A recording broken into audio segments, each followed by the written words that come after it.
In August, the government tasked the Lebanese armed forces with developing a plan to establish exclusive state control over weapons. And in January, the Lebanese armed forces announced that they had assumed operational control over the South Litani sector.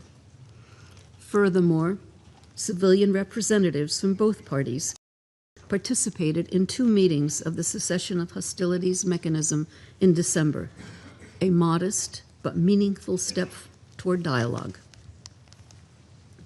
Nevertheless, significant challenges persisted.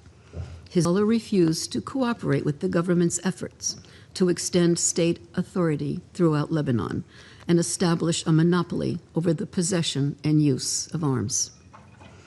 Meanwhile, the Israel Defense Forces maintained positions north of the Blue Line at 5 locations and 2 so-called buffer zones, while also conducting near-daily strikes on alleged Hezbollah and other non-state armed groups in Lebanon. Still, the progress achieved since November 2024 underscores the fact that security and stability for the people of Lebanon and Israel are attainable. It is vital to build on these advances, not squander them. It was therefore encouraging that on 9 March, President Aoun affirmed Lebanon's readiness to engage in direct negotiations with Israel under international auspices, with the aim of achieving a complete truce.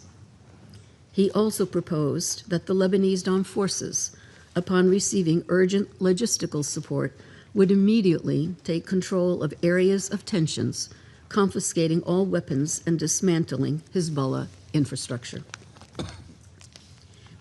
Prime Minister Salam has likewise reiterated Lebanon's commitment to achieving a state monopoly on arms. On 2 March, in condemning Hezbollah's actions, he affirmed the government's complete rejection of any military activity outside the scope of legitimate state institutions and reaffirmed the state's full authority over war and peace decisions. In a landmark statement, he announced the cabinet's decision prohibiting Hezbollah's military and security activities and mandating the immediate handover of weapons, tasking the Lebanese state security forces with the enforcement of this decision. These declarations have been accompanied by concrete measures. The Lebanese army has reported the detention of approximately 26 Lebanese nationals, including Hezbollah members, and 1 Palestinian, all for the illegal possession of weapons and ammunition. Judicial rulings have been passed down against some of the Hezbollah members arrested. Separately, on 5 March, the Lebanese government declared a ban on the activities of the Islamic Revolutionary Guard Corps in Lebanon and revoked visa-free entry for Iranian citizens. Mr. President, while more hard work will prove critical, such statements and actions are significant. They reflect a clear resolve of the Lebanese state, and they warrant the full support of this Council. The United Nations remains firmly committed to assisting all parties in meeting their responsibilities. To enable Lebanon to fulfill its obligations under Resolutions 1559 and 1701, an immediate de-escalation and cessation of violence is imperative. Hezbollah must cease its attacks on Israel and cooperate with the government's efforts to assert full state authority and establish a monopoly over weapons. Israel must halt its military campaign in Lebanon and withdraw its forces from Lebanese territory. The sovereignty and territorial integrity of both Lebanon and Israel must be upheld. All parties must respect their obligations under international law, including international humanitarian law. Civilians and civilian infrastructure must never be targeted. United Nations personnel must be protected. And the international community must scale up its support to the Lebanese state security services, particularly the Lebanese armed forces, to ensure they have the capacity and resources they critically require. the Secretary General continues to engage with member states to press for an end to this conflict. The Special Coordinator for Lebanon has been in contact with all relevant actors, including through a visit to Israel earlier this week, to advocate urgently for de-escalation and dialogue. As Undersecretary General Lacroix will report, UNIFIL peacekeepers remain in position along the Blue Line, often at great risk. To prevent further loss of life and to create the space for meaningful political engagement, violence must stop. Only then can the parties resume the difficult but indispensable work of building a stable and secure future for both Lebanon and Israel. We will continue to work closely with all concerned to restore calm and protect civilians. Our objective is straightforward: a return to a situation in which commitments under Resolutions 1559 and 1701 can be pursued in a credible and sustainable manner.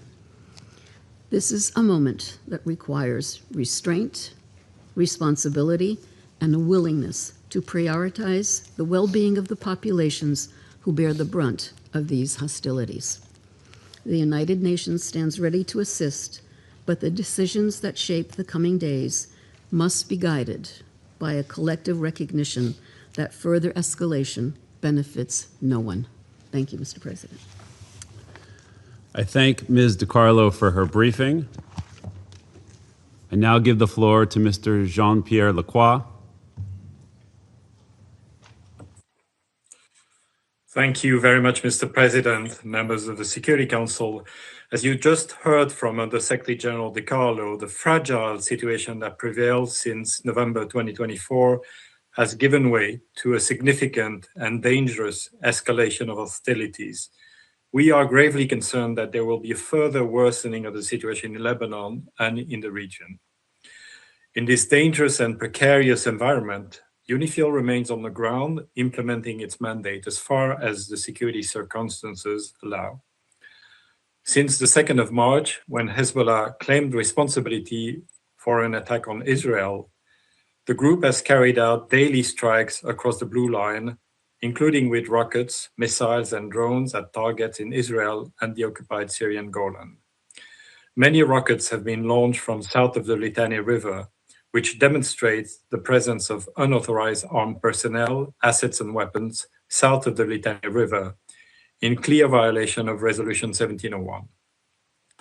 The Israel Defense Forces have issued displacement orders for the entire UNIFIL area of operations and intensified daily strikes, impacting multiple locations in the UNIFIL area of operations, also in violation of Resolution 1701. Since the 1st of March, UNIFIL has reported some 4,120 trajectories, including 2,733 from south to north of the Blue Line and 323 air attacks by the Israel Defense Forces. In the same period, UNIFIL has recorded 1,387 trajectories from north to south. Notably, each trajectory may represent multiple projectiles, and UNIFIL cannot detect some projectiles, such as those fired by portable anti-tank launchers or light weapons. On the 9th of March alone, UNIFIL recorded 159 air violations, the highest number observed in a 24-hour period since the resumption of hostilities. The Israel Defense Forces have also reinforced the 5 positions at which they have maintained a presence north of the Blue Line. UNIFIL has observed incursion by the Israeli Defense Forces units into Lebanon at several locations, including through Yaroun in Sector West and Hula, Khiam, and Markaba in Sector East. On the 9th of March, one Israel Defense Forces tank was observed near Kunin in southeast Lebanon, 7 kilometers north of the Blue Line. Direct clashes between Hezbollah and Israeli Defense Forces inside Lebanon have been reported, including in Hula and Khiam on the 4th of March. Extensive buildup of Israeli military assets south of the Blue Line also continues to be reported. There have been several incidents that have jeopardized the safety and security of our peacekeepers. On the 6th of March, peacekeepers from the Ghanaian contingent were severely injured inside their base in Al-Kawza, Sector West. He is currently being treated at a hospital in Beirut and is now in a serious but stable condition. Several other peacekeepers were injured less seriously, while the base was heavily damaged in the resulting fires. We obviously wish a speedy recovery to all involved. A UNIFIL investigation is ongoing, including to determine the origin of the projectiles or munitions that impact the UN position. On the 7th of March, an Israel Defense Forces tank stopped in front of a UNIFIL observation post near Markaba in Sector East. Subsequently, the peacekeepers heard multiple rounds of small arms fire, and two of the post's perimeter lights were damaged. On the 8th of March, two loud explosions were heard near a UNIFIL headquarters in Nakura. Debris consistent with a drone or a rocket, as well as remnants of an Iron Dome interception, fell inside the UNIFIL camp. No injuries were reported. Mr. President, our peacekeepers have remained in position in line with the mandate this Council has provided, while continuously reassessing the force's posture against prevailing risks. UNIFIL continues to maintain constant contact with the parties to avoid misunderstandings, deconflict, and de-escalate where possible. All parties bear a clear and unequivocal responsibility to ensure the safety and security of UN peacekeepers. We call on all actors on the ground to uphold this obligation and to refrain from any action that endangers UNIFIL peacekeepers. With the ongoing exchanges of fire severely restricting their movements, UNIFIL's current focus includes ensuring safety of its personnel and helping facilitate humanitarian access to affected communities in the area. UNIFIL has supported the local community in line with its protection of civilians mandate, transporting dozens of civilians to safety from several villages in southern Lebanon, including children, older persons, and persons with disabilities, in close coordination with local authorities. On the 7th of March, UNIFIL assisted in evacuating 3 families from Sarda in Sector East. On the 10th of March, at the request of the municipality of Alma al-Shab in Sector West, UNIFIL facilitated the safe movement of around 80 civilians who wished to leave the area. Peacekeepers have largely been confined to their bases, with some spending significant periods of time in shelter, which seriously impedes UNIFIL's freedom of movement and limits the mission's monitoring and reporting ability. Troop rotations are currently suspended. This security environment has also presented challenges for the resupply of fuel, food, and water for UN positions. Roadblocks erected by the Israel Defense Forces have restricted access to a number of our positions. The UNIFIL head of mission and force commander, General Abanyara, is coordinating closely with the Special Coordinator for Lebanon, who is the designated official for security for all United Nations personnel in Lebanon. Program Essential UNIFIL civilian personnel have been moved to reside in UNIFIL headquarters at Nakura. Other international civilian personnel are relocating out of the South Litani sector, in some cases out of Lebanon. The mission is assisting our national colleagues who wish to relocate to the North Litani sector. Mr. President, the Lebanese armed forces had made significant efforts since the cessation of hostilities in November 2024, steadily reinforcing their presence in the south and progressively extending their deployment along the Blue Line. We commend these efforts, which represented an important step towards the full implementation of Resolution 1701. However, in the face of the current hostilities, the Lebanese armed forces have had to temporarily relocate some 20 kilometers north of the Blue Line. Mr. President, as noted by Undersecretary General Di Carlo, and as you will hear in more detail from Undersecretary General Tom Fletcher, the heavy exchanges of fire have most tragically had the greatest impact on civilians on both sides of the Blue Line, with many casualties and hundreds of thousands displaced in Lebanon. In southern Lebanon, the humanitarian situation continues to worsen, with IDP shelters reporting near full occupancy and lacking means to meet basic needs. UNIFIL's liaison and coordination team has continued its close engagement with the Lebanese armed forces and Israel Defense Forces, seeking to de-escalate and facilitate humanitarian missions. In the past week, UNIFIL has facilitated dozens of missions by the Lebanese Red Cross. In the interest of the safety of both peacekeepers and civilians, We urge the parties to commit to active deconfliction through this channel. To those member states contributing troops to UNIFIL, we extend our most sincere gratitude. The continued united commitment of the troop contributing countries, as well as the support of this Council, is crucial. I express solidarity with and pride in the men and women of UNIFIL, again on the front lines. Only a political solution will bring lasting stability to Lebanon and the region. We urge all parties to recommit to the full implementation of Resolution 1701 and to engage constructively toward that end. Thank you, Mr. President.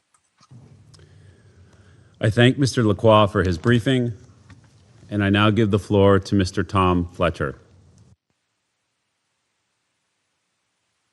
Mr. President, Ambassador Bartos, Excellencies, this is a moment of grave peril for Lebanon and for the region, for all of us. Too many warning lights are flashing. Actions have consequences. Lebanon's particular place on the map and in history means that tremors in geopolitics ricochet through it like earthquakes. So when the world turns away from international law and human solidarity, Lebanon shakes. When the world pulls apart, when the splintering of the international order is cheered on by those who believe the rules do not apply to them, or that they can take risks with the lives of others, when leaders feel unrestrained and the rules are in retreat, when the gains of decades are precarious, when technology and killing form an increasingly deadly alliance, and when the scaffolding for coexistence is under sustained, deliberate attack, then Lebanon shakes. As a result of the region's latest war, and following months of violence, we've watched the humanitarian crisis in Lebanon intensify with alarming speed, with civilians on both sides of the blue line once again paying the heaviest price. Casualties continue to mount. Over 570 people reported killed, over 1,400 injured since the 2nd of March. Mass displacement is accelerating, with over 750,000 people now registered with the government of Lebanon as on the move. In addition, almost 84,000 Syrians and more than 8,000 Lebanese have crossed into Syria since the 2nd of March. We're seeing large-scale movements into densely populated urban areas where shelter capacity is already overstretched. More than 120,000 people, including thousands of children, are now in 580 collective centers. And as you heard earlier, these sites are overcrowded, with inadequate sanitation, insufficient essential supplies. These conditions heighten risks of harassment, sexual violence, exploitation, abuse, trafficking, particularly, of course, for women and girls.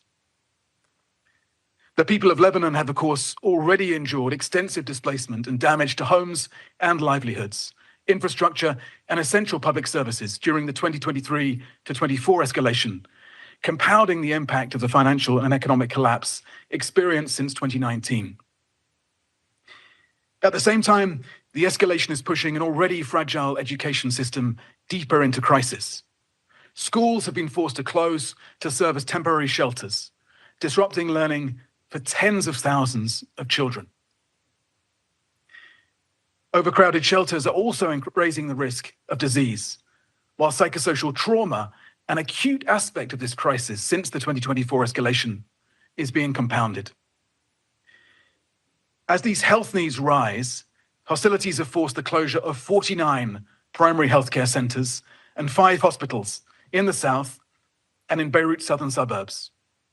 Since 28th of February, the World Health Organization has recorded 25 attacks on healthcare, resulting in 16 deaths and 29 injuries among health workers and patients. The protection of healthcare is paramount. Mr. President, the United Nations and the broader humanitarian community are fully mobilized to complement government-led efforts. Along with local organizations and women-led groups, we will do all we can to reach those most in need. We and our partners have provided over 500,000 hot meals, distributed over 270,000 liters of bottled water, provided hygiene items and household supplies, and 123,000 litres of fuel to sustain critical services. Our rapid response teams are delivering life-saving supplies in shelters. 125 health sector-supported mobile primary healthcare units are providing services too. Child protection, psychosocial support are also being expanded, alongside preparations for emergency cash assistance for vulnerable children and families. In close coordination with the government of Lebanon, a 3-month hyper-prioritized flash appeal will be launched in Beirut later this week. This emergency scale-up comes on top of existing humanitarian programs under the 2026 Lebanon Response Plan. I will support these efforts with a rapid response allocation of $15 million from the Central Emergency Response Fund to help scale up life-saving work.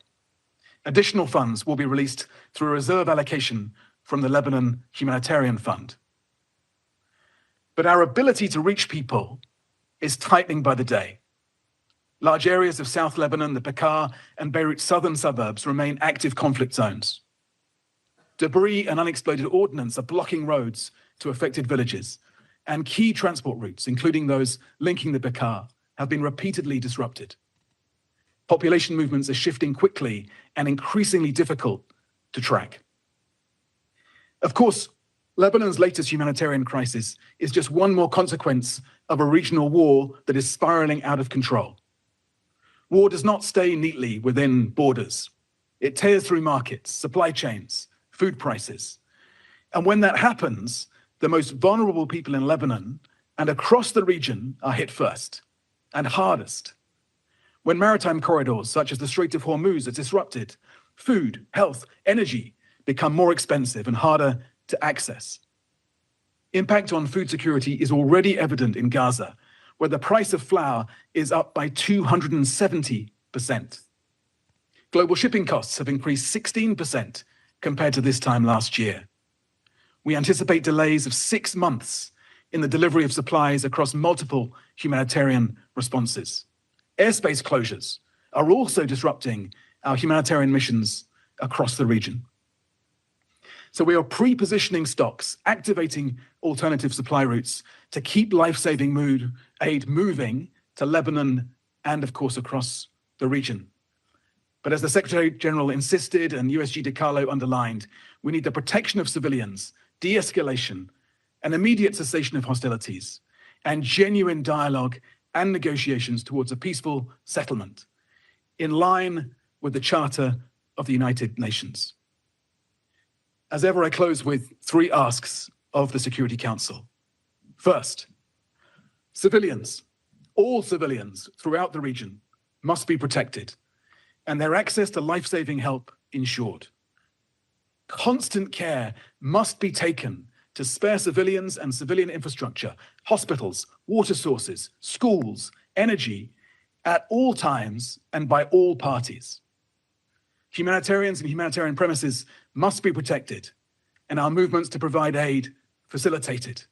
Today has been another tragic day for our humanitarian family. We're seeing civilians, including humanitarian workers, under attack across the region, in Lebanon, the occupied Palestinian territory, in Israel, in Iran, in Iraq, Saudi Arabia, in United Arab Emirates, in Kuwait, in Bahrain, Qatar, Jordan, Syria, Oman, and beyond. Second, we need generous funding for a principled, scaled-up humanitarian response. We must be supported to go wherever the needs are in the region. I have reaffirmed our readiness to help civilians in Lebanon, Iran, the occupied Palestinian territory, in Israel, or any other countries as needed. Humanitarian action is always harder in times of war, but this is, of course, when it is most needed. So we count on member states to help ensure that this life-saving work continues in the Middle East and beyond across the global humanitarian crisis. And yet we're seeing staggering amounts of money, reportedly $1 billion a day spent on destruction, while some politicians boast of cutting aid to those in gravest danger globally. With a fraction of this money, we can save millions of lives globally. Thirdly, and finally, we need a revival of strategic calm, rational, hopeful diplomacy. We need calmer heads to prevail. Peacemaking is hard, but it is always better, and it takes more courage than the alternative. Every time you hear the powerful attack the UN, ask yourself what they gained by weakening us. And yet, we're seeing a sustained attack against the systems meant to restrain states from reckless warfare, a pattern of attrition against international law and humanitarian principles. Politicians flexing their muscles by sending others to die. As conflicts spread, the international system pulls further apart and more resources flow towards weapons, not saving lives. So a simple test for your actions. If your opponent were doing this to you, what would you say? Let's have the courage to recommit instead to lasting peace, sustained stability, dependable governance, and international law. Mr. President, Excellencies, Lebanon is exhausted by other people's wars. It is not asking for help, but for oxygen.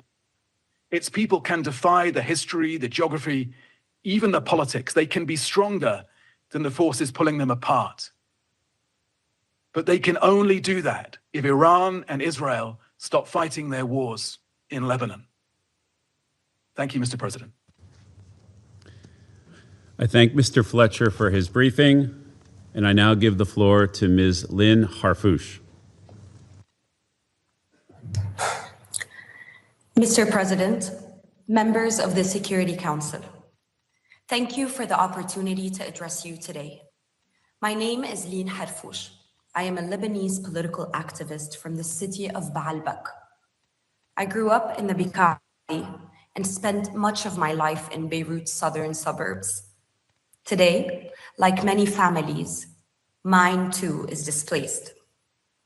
In the early hours of last Monday morning, while Lebanese families slept in their homes, Hezbollah once again dragged our country into a war the Lebanese people did not choose. This decision was not taken by the state. It was imposed by a militia that answers to interests beyond the Lebanese borders. For many Lebanese, this is a tragic cycle we know too well. I am 34 years old and I've known nothing but Hezbollah's hegemony in my community. I myself grew up supporting them. In 2006, they entered a war by kidnapping Israeli soldiers at the borders. My neighborhood got razed by Israeli bombs. I was 14 then and saw Hezbollah as our protectors, even as I was displayed on a traumatizing night. But coming back to our neighborhood, I found our livelihood destroyed, suffocated by yellow flags claiming a divine victory, seeing them celebrate over our collective ruin while their grip on our streets only tightened. I felt they were occupying our wreckage to secure their own dominance. The mask fell and I saw the truth. The truth that resistance was a mere facade to exploit an entire country for an expansionist project. The truth that Hezbollah seeks to break us away from other communities through its ideological and social project. The truth that under Hezbollah's dominance, Iran's arm in Lebanon, war becomes a recurring reality, fear our constant companion, and our lives a mere expendable for the sake of the supreme leader. The terrible part in all of this is the very same scenario played again in 2023, when Hezbollah decided to open what they called the support front against Israel right after October 7th. And again in 2026, after they had promised the Lebanese government they would not commit suicide once more. And Israel's military response to Hezbollah, on the other hand, has resulted in mass displacement and destruction. Hundreds of Lebanese have been killed in the past week. As I speak, thousands of Israeli soldiers are massed at our southern border, and we Lebanese fear that the conflict can only widen further. We are trapped in this unending war of access. Who pays the price? Not the men who deliver speeches about resistance from protected bunkers, but the mother carrying 2 sleeping children down the stairs at 1 a.m, but the elderly in Baalbek, the families in Nabatiye, and all the displaced now sleeping in cars, sidewalks, or in overcrowded shelters. According to latest figures, the number of internally displaced people has reached almost 1 million, including nearly 200,000 now living in collective shelters across hundreds of sites. For a country already battered by economic collapse, this is a disaster, one that needs to be addressed urgently by helping the Lebanese government. Yet, the answer to this humanitarian crisis cannot only be humanitarian. It needs to be political. At its core, Lebanon's crisis is one of sovereignty, accountability, and a weakened state. No society can rebuild, no economy can recover, and no youth can build a future when a country's fate is controlled by a suicidal fraction. Mr. President, members of the Security Council, I was raised in the very environment from which Hezbollah claims its legitimacy. I know its language. I know its threats. I know the fear it creates when people are told that silence is loyalty and obedience is dignity. But there is no dignity in radicalizing entire communities to serve Iran's theocratic regime through its doctrine, Wilayat al-Faqih. There is no honor in making Lebanese children pay the higher price. There is no resistance in holding an entire nation hostage. I am here to tell you that millions of Lebanese, including many Shiites, want a different future. I also speak to you today as a mother of 2 boys, Hadi, who is 11, and Ray, who is years old.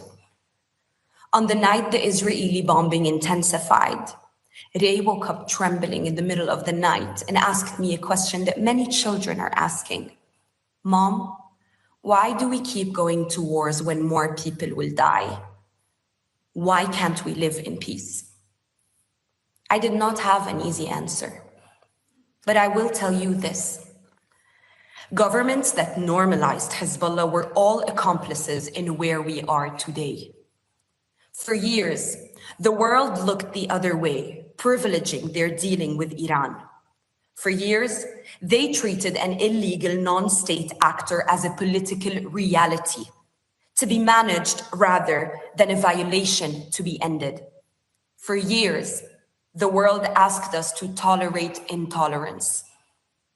Simultaneously, the Lebanese feel helpless and alone in the face of Israel's aggression. Dismissing international law, the global community has validated the rule of the strongest. This double standard has turned Lebanon into a graveyard for the very principles this council was built to uphold. We were told that accepting this parallel reality was the price of stability. But look at where that fragile stability has led us and the whole region. Today, I speak in the name of most Lebanese when I say, we don't want this stability. We want a solution. What is common sense and minimum norms of living in your countries are still a matter of discussion and disagreements in mine. Although for decades, the international community has outlined the framework needed to address this problem. Security Council resolutions 1559 and 1701 clearly affirm that there must be no weapons outside the authority of the Lebanese state, and that armed militias must be disarmed. These resolutions are not abstract principles. They are the internationally recognized roadmap for restoring stability and state authority in Lebanon. But they failed, and they failed because of the recklessness of some and the false promises of others. Today, the Lebanese government has begun to take important steps in this direction. Decisions have been made to outlaw unauthorized military and security activities of Hezbollah. Today, there is a growing recognition within the Lebanese institutions to reclaim the monopoly of arms and with it, national decision-making. At the center of this effort stands the Lebanese armed forces. The Lebanese armed forces are the sole legitimate defender of the country. Their success is not only a Lebanese priority. It is the only viable path to preventing Lebanon from becoming a permanent gray zone of proxy warfare in the region. Help them disarm Hezbollah and prevent Iranian interference and dominance and protect our Lebanese borders from Israeli invasion. Supporting the Lebanese armed forces should therefore not be viewed as charity or assistance. It is an investment in regional stability.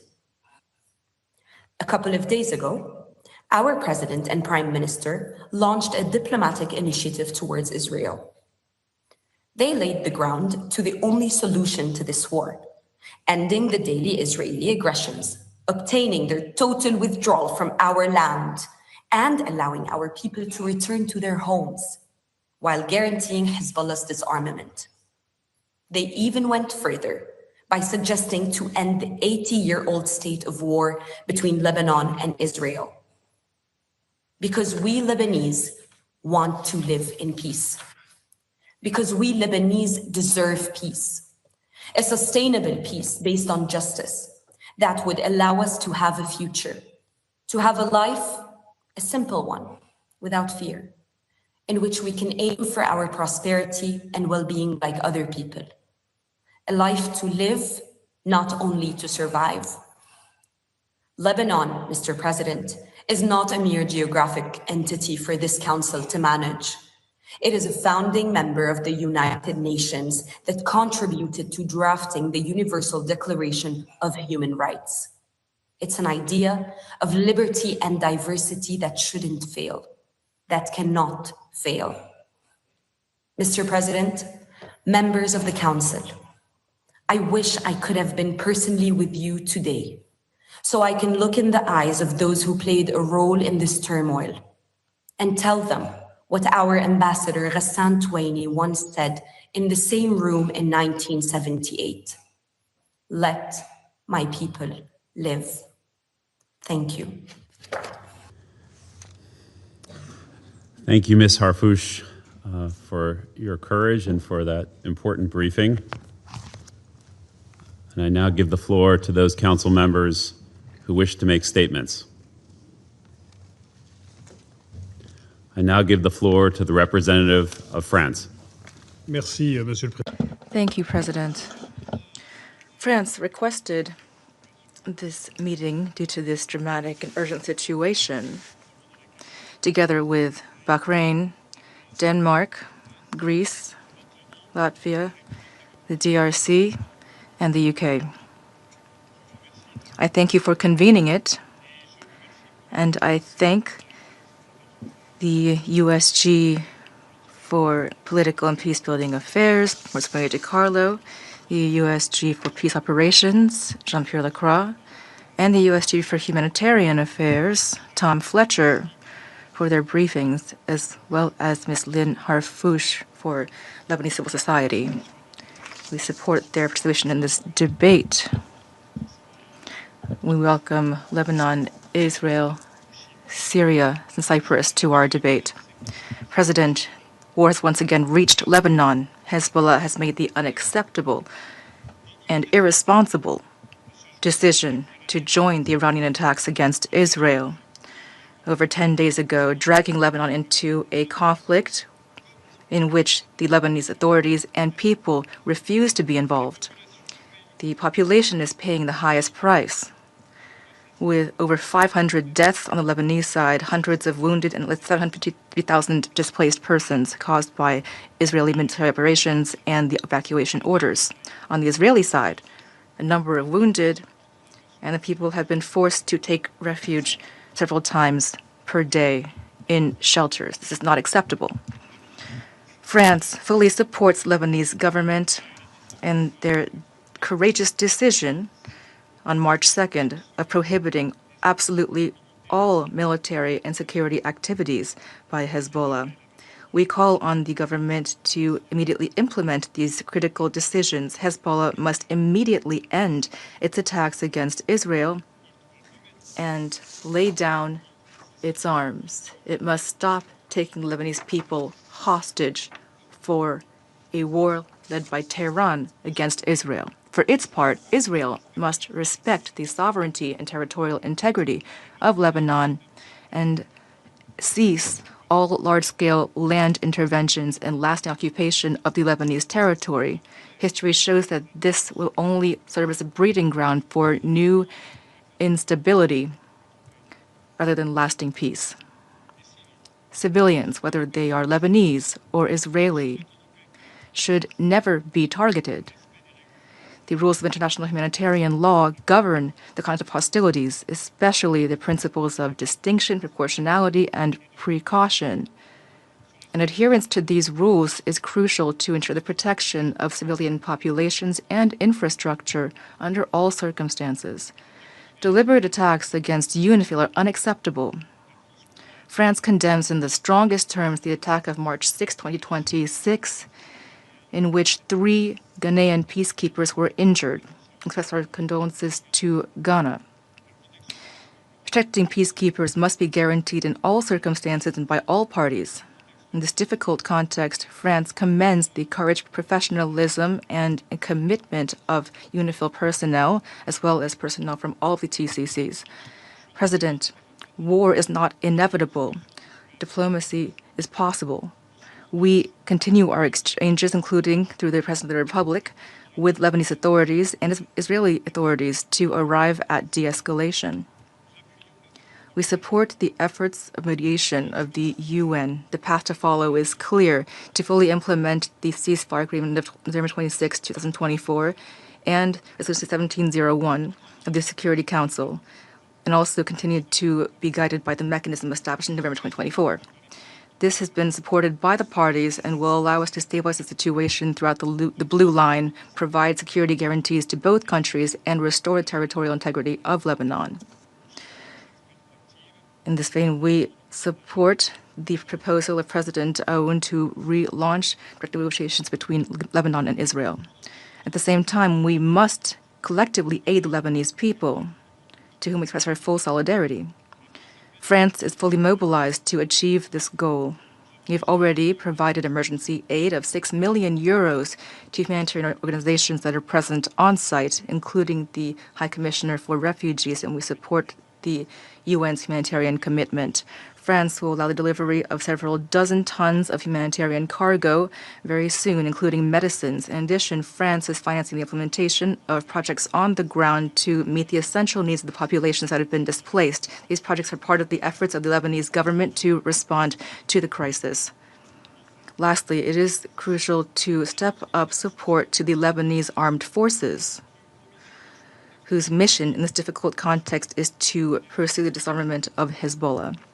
France announced the delivery of armored vehicles to the Lebanese armed forces to support them in this mission. France remains staunchly committed to the sovereignty and stability of Lebanon and will be holding in Paris as soon as possible an international conference to strengthen the Lebanese armed forces. Thank you.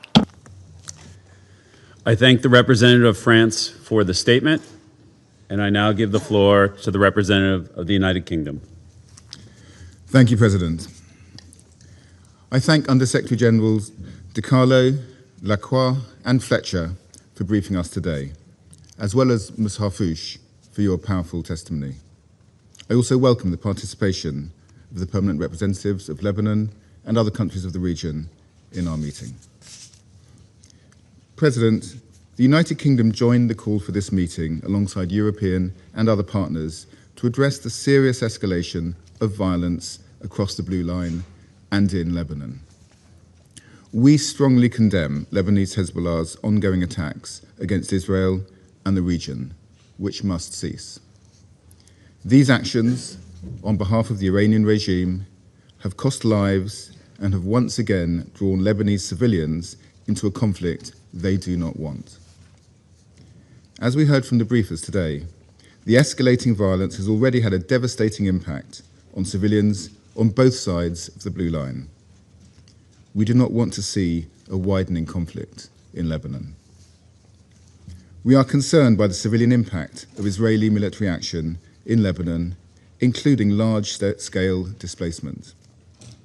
Access to essential and life-saving medical services is also becoming much more difficult, as we heard, with 5 hospitals reportedly closed due to the fighting. We call upon Israel to uphold its obligations under international law, including with regard to protection of civilians and civilian infrastructure. The United Kingdom is working closely with the Lebanese government and humanitarian partners to support those affected by the current escalation. President, the United Kingdom expresses its strong support to UNIFIL and urges respect for the mission's freedom of movement as it implements its mandate. We are deeply concerned by the 6 March strike on UNIFIL, which seriously injured several Ghanaian peacekeepers. I take this opportunity to express our hopes for their swift and full recovery from their injuries. We once again underscore that attacks on peacekeepers are completely unacceptable, and we urge all parties to ensure the safety and security of UNIFIL personnel in accordance with international law. In closing, the United Kingdom welcomes President Aoun's call for direct negotiations between the governments of Israel and Lebanon. We encourage both governments to engage diplomatically and work towards de-escalation and full implementation of Resolution 1701. We also commend the decision by the Lebanese government to ban all Hezbollah's military activities. We continue to support the Lebanese armed forces as the sole legitimate armed force in Lebanon. Expansion of the conflict across the Blue Line is in no one's interest and risks further destabilizing Lebanon and exacerbating the regional crisis. We are committed to playing a full diplomatic role in efforts to secure lasting peace and security for the people of Lebanon and the people of Israel. I thank you. I thank the representative of the United Kingdom for the statement, and I now give the floor to the representative of Denmark. Thank you, Mr. President. And let me also thank the 3 Undersecretary Generals for their sobering updates and Ms. Hafouche for important messages. Mr. President, the situation in the Middle East is extremely fragile. At this time of heightened tension, any escalation carries serious risk for regional peace and security. That is why Denmark was part of the call for this emergency meeting, together with France, Greece, Latvia, and the United Kingdom. Our message today is simple. There is an urgent need to de-escalate and to resume the cessation of hostilities agreement. Hezbollah's action risks dragging Lebanon into a broader regional war against the will and interest of the Lebanese government and the Lebanese people. We strongly condemn Hezbollah's decision to attack Israel and their support for Iran, and we call for all those attacks to cease immediately. On its part, Israel must exercise the right to self-defense in accordance with international law and abstain from further escalating the situation. We urge Israel to withdraw its forces from occupied areas in Lebanon in line with the November 2024 cessation of hostilities agreement. We call for respect for Lebanese sovereignty, territorial integrity, and independence in line with Resolution 1701. This will also allow for a gradual establishment and control by the Lebanese armed forces in southern Lebanon, paving the way for the exclusive state control with arms in the country. As a result of the recent outbreak of hostilities, in the past week alone, more than 550 Lebanese civilians have been killed. Denmark underlines that all parties must respect international law, including international humanitarian law, and that the protection of civilians and civilian infrastructure must be ensured. Over 700,000 civilians have been forced to evacuate, creating large waves of internally displaced within Lebanon. Thousands more have crossed into Syria. All of those places additional strain on Lebanon, whose people have already suffered from large-scale economic and humanitarian challenges as a result of decades of conflict, mismanagement, external interference, and regional instability. A strong, stable, and secure Lebanon would contribute to Israel's safety. This can only materialize, however, if the parties focus on de-escalation and dialogue, and it requires that Hezbollah stops its attacks. Mr. President, Lebanese society has historically been, and remains to this day, a mosaic of diversity. This diversity is a distinct strength. However, it must remain so. In the past decade, Lebanon has shown immense generosity and resilience in housing more than 1 million refugees from neighboring Syria. New massive waves of internal displacement carry the risk of sectarian strife.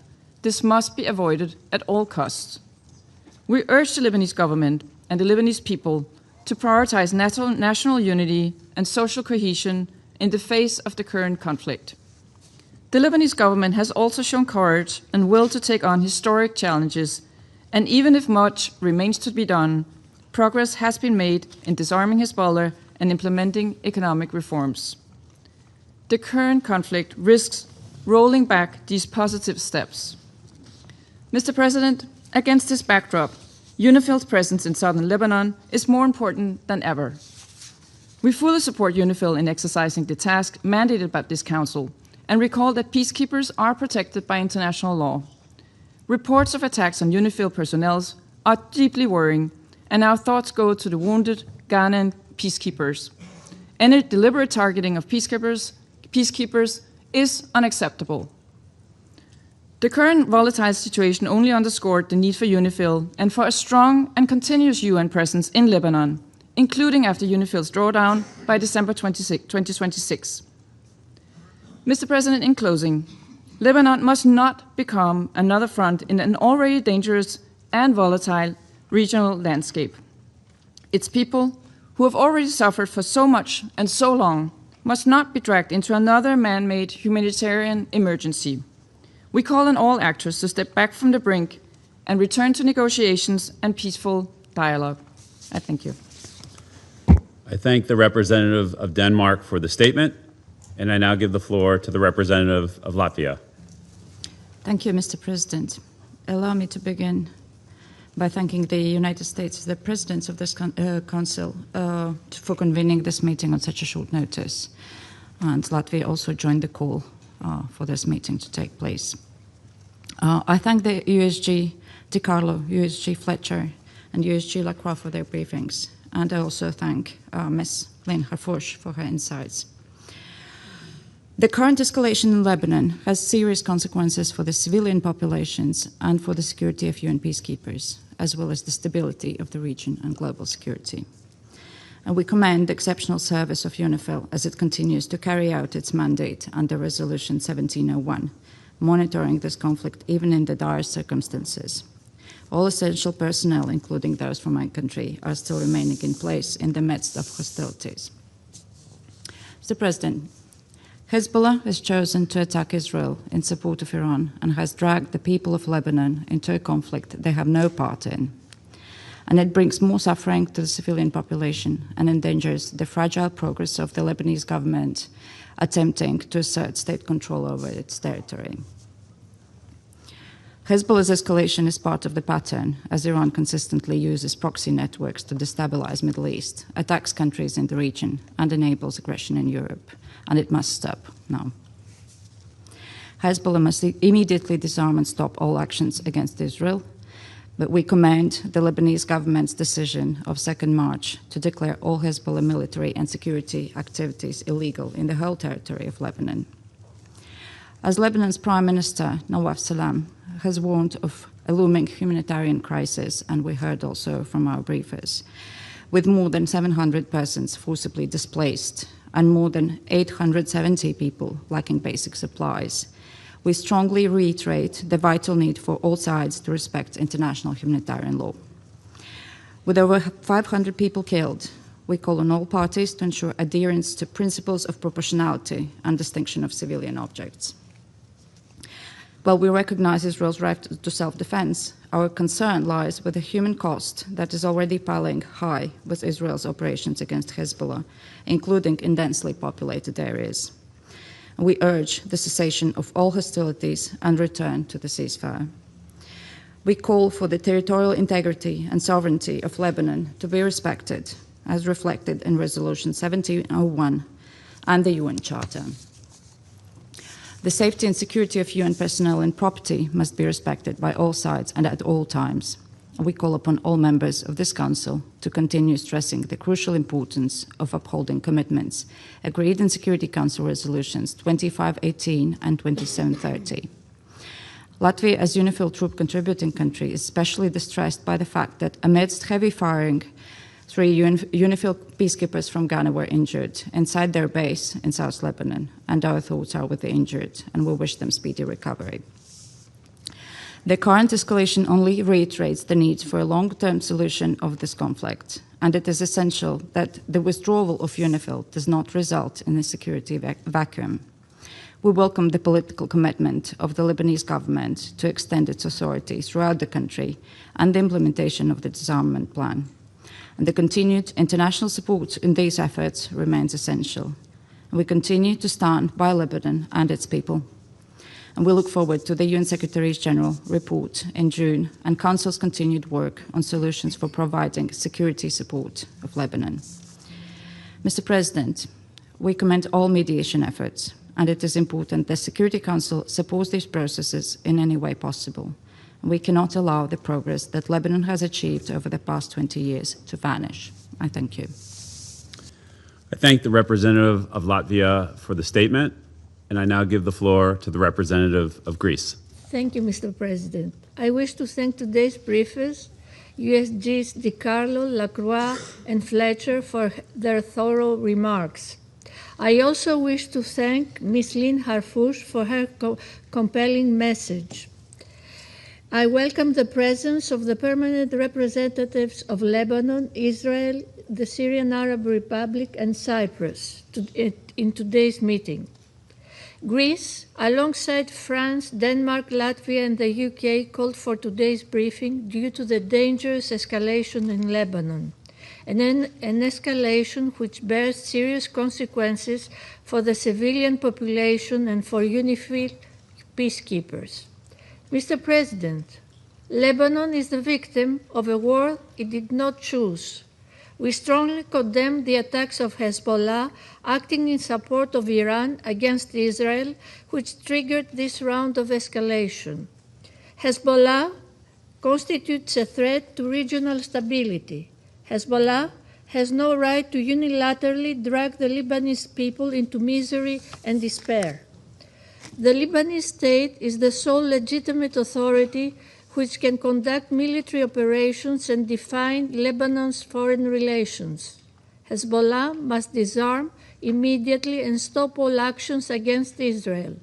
In the midst of these developments, we welcome and commend the decision of the Lebanese Council of Ministers to ban Hezbollah's military activities. The resolve of the Lebanese leadership to extend its exclusive control over arms is clear. It should be given a chance to bring security and prosperity to Lebanon. We should all be standing by their side. Its steadfast commitment did not falter in the face of developments. Instead, it seems to have been strengthened. We reaffirm our support for the territorial integrity, sovereignty, and political independence of Lebanon. Lebanese sovereignty must be fully respected, and civilians must be protected in accordance with international law.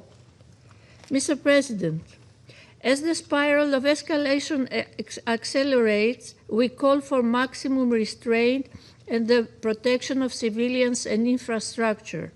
Restraint can be a virtue in times of crisis, and indicative of strength and resolve, not weakness. As the Greek Prime Minister said in his telephone conversations with the leaders of Israel and Lebanon, Greece recognizes the right of Israel to defend itself according to international law. However, further escalation must be avoided, similar to the undertaking of prolonged large-scale military operations in the Lebanese south, which risks plunging the region in more instability and conflict. full respect of Security Council Resolution 1701 and the ceasefire agreement of 2024 is a prerequisite for stability. As our briefers described, Lebanon is faced with a profound humanitarian challenge. More than 700,000 civilians have been displaced, while dozens are dead and injured. And children are caught in the midst of this chaos. The risk of instability spilling over to the broader region in the form of extensive refugee flows is all too real. According to the International Organization for Migration, some 50,000 Syrians left Lebanon for Syria in the past week alone. Greece is participating in international humanitarian efforts in support of Lebanon and its reconstruction. We stand ready to participate in the conference in support of the Lebanese armed forces in Paris, spearheaded by France and Saudi Arabia, when it takes place. We also continue to assist Lebanon in its efforts to forge strong state institutions, including the LAF. It is a pledge made by the Greek Prime Minister to President Aoun, which has already produced concrete results. These include the recently procured defense material to the Lebanese armed forces to enhance their capabilities. We are committed to continuing our support to the Lebanese armed forces. At the same time, also, in line with the latest communication between our Prime Minister and President Aoun, we remain in constant contact with the competent Lebanese authorities. We are finalizing our contribution to address the grave humanitarian crisis on the ground. Mr. President, Greece condemns the incident resulting in the injury of 3 UNIFIL Ghanaian peacekeepers amidst heavy firing. The safety and security of UN personnel and property must be respected at all times. We call on parties to engage constructively through dialogue and diplomacy, potentially turning a crisis into an opportunity for long-term peaceful coexistence in the region. In this context, we welcome the Lebanese leadership's openness to engage diplomatically with Israel towards a peaceful settlement. In conclusion, as the Greek Prime Minister stated alongside the French and Cypriot presidents in the Republic of Cyprus yesterday, Lebanon, which we fully support, merits a better future, certainly one beyond the plans and purposes of other outside forces. I thank you. I thank the representative of Greece for the statement, and I now give the floor to the representative of the Russian Federation. President, we thank USG for Political and Peace-Building Affairs, Rosemary DiCarlo, USG for Peace Operations, Jean-Pierre Lacroix, and USG for Humanitarian Affairs, Tom Fletcher, for the detailed briefing on the situation in Lebanon. We've carefully listened to civil society representatives. President, today's emergency meeting of the Security Council in relation to the latest round of confrontation in Lebanon is taking place in the context of and directly connection with the unprecedented escalation in the Middle East caused by the continued aggression of the U.S. and Israel against Iran. However, our Western partners might try to turn things on their heads and misportray what is happening. It is the American and Israeli military escapade that is plunging the overall region ever deeper into chaos, taking an ever-rising number of human lives and causing irreversible damage to civilian infrastructure. Serious consequences are already being felt by many Middle Eastern countries that we count among our friends. Unfortunately, Lebanon is no exception to this. It has once again suffered large-scale attacks from Israel. It is telling that even before the current escalation, Israeli leadership had repeatedly and openly threatened Lebanon with a renewal of large-scale military action. Judging by the public statements by representative of the General Staff of the IDF, plans to clear the Lebanese territory had long been in the making. At the same time, the Israelis have been repeatedly violating the agreements of 2024 that were reached with the mediation of the U.S. and France when it comes to withdrawing their contingents to the south of the Blue Line, as well as when it comes to stopping arbitrary attacks and strikes on Lebanon. President, we'd like to emphasize that we have always shared and continue to understand the legitimate concerns of our Israeli partners when it comes to the security of their country. We understand the motivations that caused West Jerusalem to begin their military operation against Lebanon. The military action of March 2nd against Israel and subsequent missile and drone attacks on the central region of Israel could, of course, only lead to extreme alarm and concern. At the same time, we believe that the IDF's response over the past 10 days was disproportionate and excessive. As seen in regular reports from the UN Secretariat, the Israelis are ignoring norms of international humanitarian law, conducting strikes against civilian targets inter alia, which have led to many casualties among the civilian population. Over the past 4 days alone, the Israeli armed forces have attacked more than 60 towns. The disproportionate response of West Jerusalem is clearly demonstrated by the number of casualties of the creeping Israeli invasion. According to the Lebanese Ministry of Health, since March 2nd, about 500 people have died, including 80 children, and the number of wounded is in the hundreds.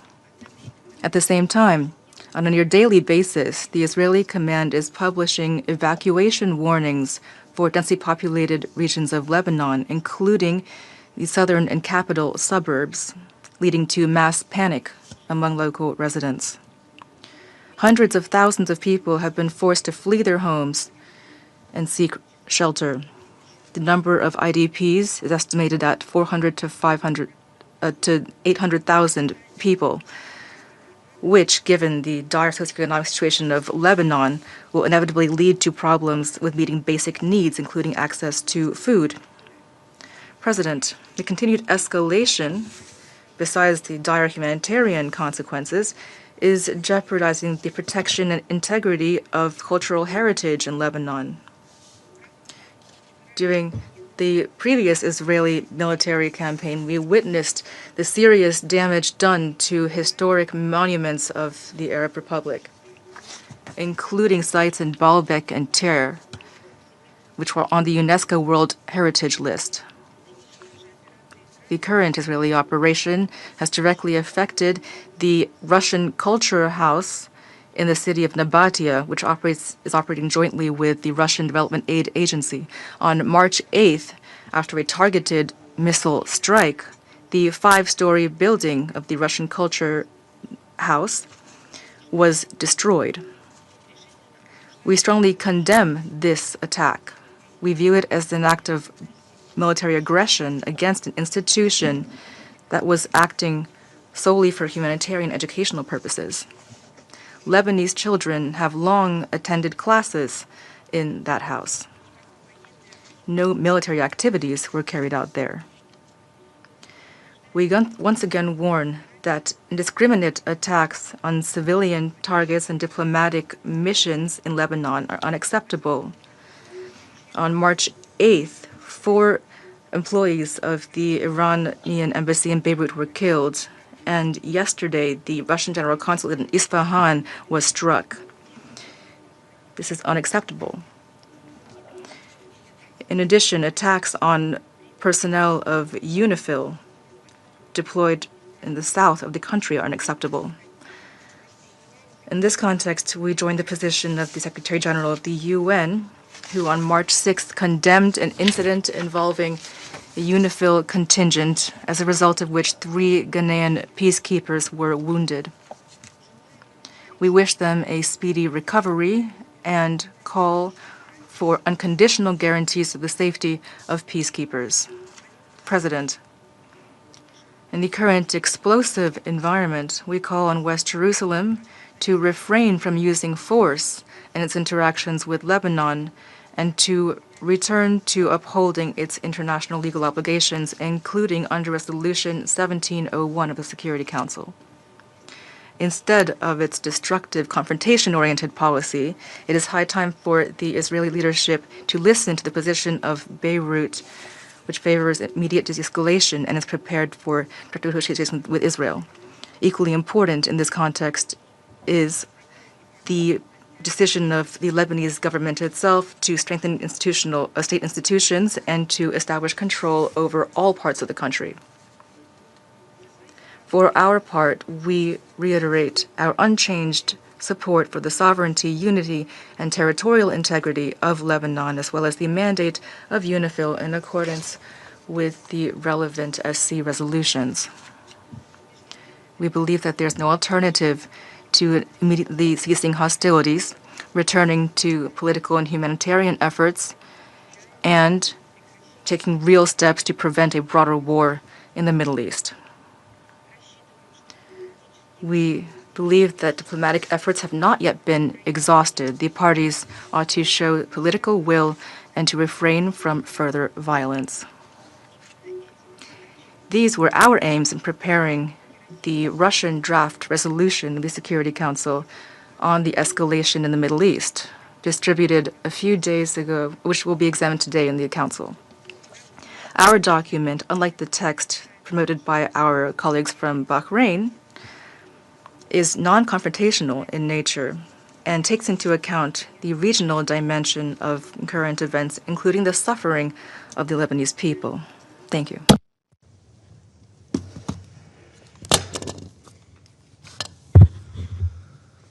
I thank the representative of Russia for her statement. I now give the floor to the representative of China. Thank you, President. I thank USG DiCarlo, USG Lacroix, USG Fletcher, and Ms. Hafouche for their briefings. The current escalation of fighting in the Middle East is spreading, and the situation between Lebanon and Israel has also sharply intensified. The continuation of hostilities serves the interests of no party. The international community should pool its efforts to promote peace, de-escalate the tensions ASAP so as to restore peace and stability in the region. First, an immediate ceasefire must be promoted to end the fighting. Recently, Hezbollah and Israel has continued to exchange fire. Israel has launched intense attacks on towns in southern Lebanon and on Beirut, expanding its military control over southern Lebanon. These attacks have already resulted in the deaths of more than 570 people, including a large number of women and children. We have noted that Iran's letter to the Security Council stating that 4 Iranian diplomats were killed in the attack.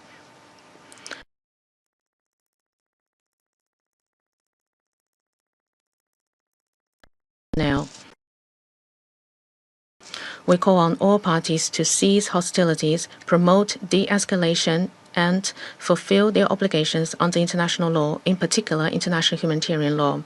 Israel should immediately withdraw its troops from Lebanon. We welcome the positive statement by the Lebanese government expressing its commitment to ending the conflict and support safeguarding Lebanon's sovereignty, security, and territorial integrity. Second, Lebanon should be supported in stabilizing its domestic situation. The heavy shelling has dealt a severe blow to Lebanon's security and stability. More than 700,000 people have been displaced, and already difficult humanitarian situation has further deteriorated. The international community should increase assistance to Lebanon and support the Lebanese government in stabilizing domestic situation and ensuring the basic livelihood of the people. We have taken note of the decision by the Lebanese parliament to extend its term. We welcome the efforts of the Lebanese government to strengthen governance over the country and hope that all parties in Lebanon will actively engage in political dialogue and properly resolve the differences. Third, the safety of UNIFIL personnel must be effectively ensured. On March the 6th, an attack against UNIFIL injured 3 peacekeepers. China strongly condemns the attack and expresses its sympathies to the injured. Any deliberate attack on UN's peacekeepers constitutes a serious violation of international humanitarian Law and Security Council Resolution 1701 and must be firmly opposed and held accountable. The current tensions once again highlights the important role of UNIFIL.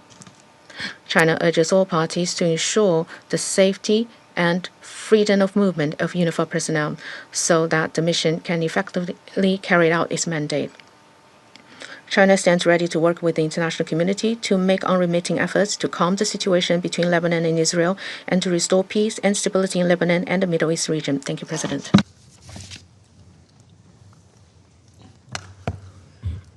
I thank the representative of China for his statement. I now give the floor to the representative of Bahrain.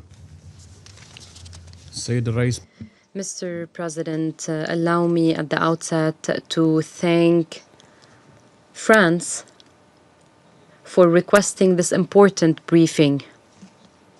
The Kingdom of Bahrain, Denmark, Greece, Latvia, and the United Kingdom joined this request.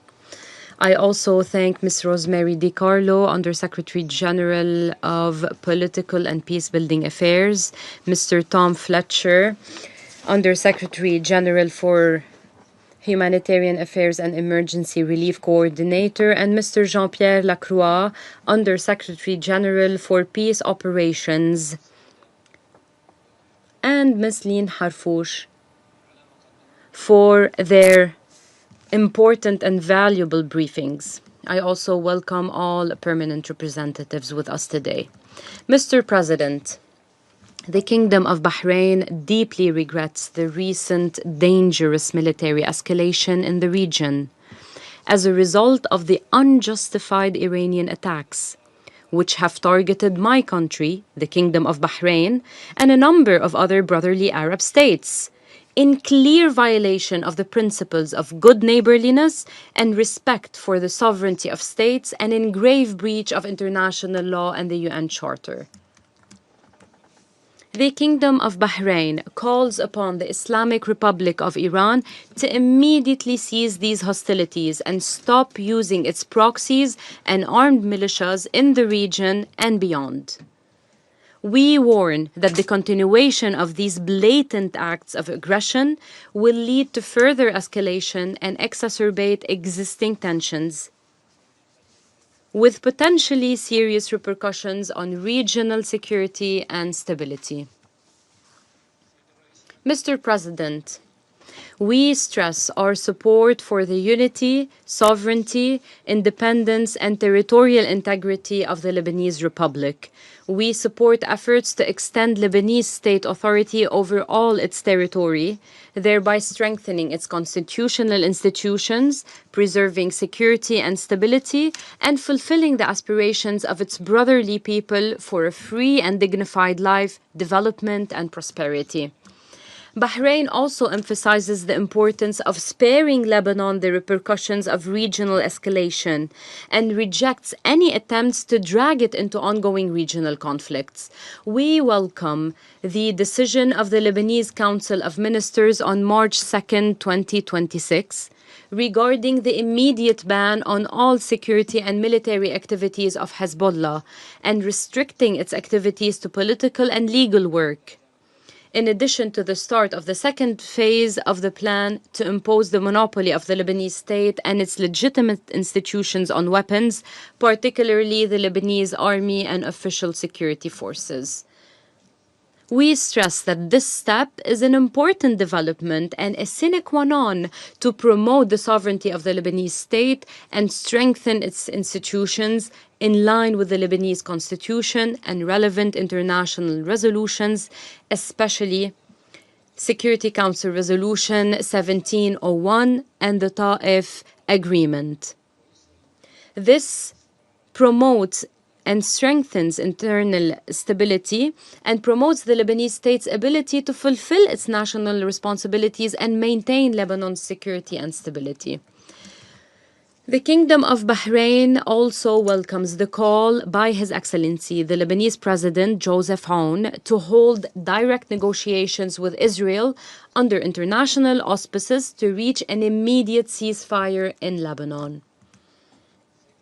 Mr. President, the Kingdom of Bahrain is following with concern the violations of the ceasefire agreement signed between Lebanon and Israel in November 2014, as documented by the UNIFIL. The attacks by Hezbollah on Israel have led to the military escalation in Lebanon, resulting in the displacement of civilians and a worsening of the humanitarian situation. This could have repercussions extending to neighboring countries, further straining their resources and stability. In this context, we stress the need for all parties to adhere to the ceasefire agreement and refrain from any actions that undermine it. We stress that the protection of civilians and the alleviation of human suffering must remain at the heart of joint collaborative efforts. We also emphasize that the safety and security of UN peacekeeping forces is a legal and moral obligation for all parties, and that any attack against them is a clear violation of relevant Security Council resolutions. At the same time, we stress that any gradual withdrawal of UNIFIL forces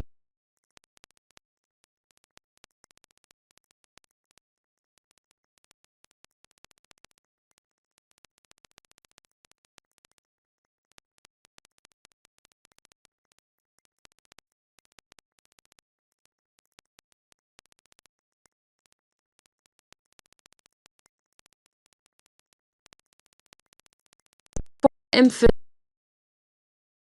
the importance of providing the necessary support to the Lebanese armed forces to effectively deploy in southern Lebanon and carry out its mandate in preserving Lebanon's sovereignty, security, and stability. We also welcome the French initiative to hold an international conference to support the Lebanese armed forces and internal security forces in April 2026. We also appreciate the efforts of the Lebanese Quintet Committee,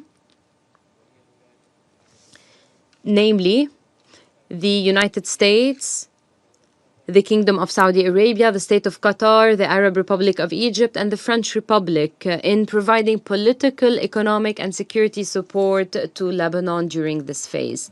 In conclusion, the Kingdom of Bahrain reiterates that the stability and sovereignty of Lebanon represent a shared regional and international interest. We call upon all parties to adhere to the relevant international resolutions, respect the ceasefire agreement, and spare Lebanon and the region further escalation. Thank you, Mr. President. I thank the representative of Bahrain for the statement. I give the floor to the representative of Panama. Gracias. Thank you, Mr. President. Panama is grateful for the convening of this briefing and also for the information shared by the briefers about the developing situation in Lebanon. We extend our greetings to the representatives of the countries that honor us with their participation. Although in November 2024, a cessation of hostilities was reached, incidents and violations along the Blue Line have continued to be recorded since then, which shows the persistent lack of political will that would be needed to create the conditions conducive to peace. Leaderships that sustain themselves through a logic of permanent confrontation end up dragging their populations into cycles of destruction which leave in their wake devastated cities, displaced families, and generations scarred by war. Panama condemns the attacks launched from Lebanese territory against Israel by Hezbollah, which have forced communities to evacuate and seek shelter.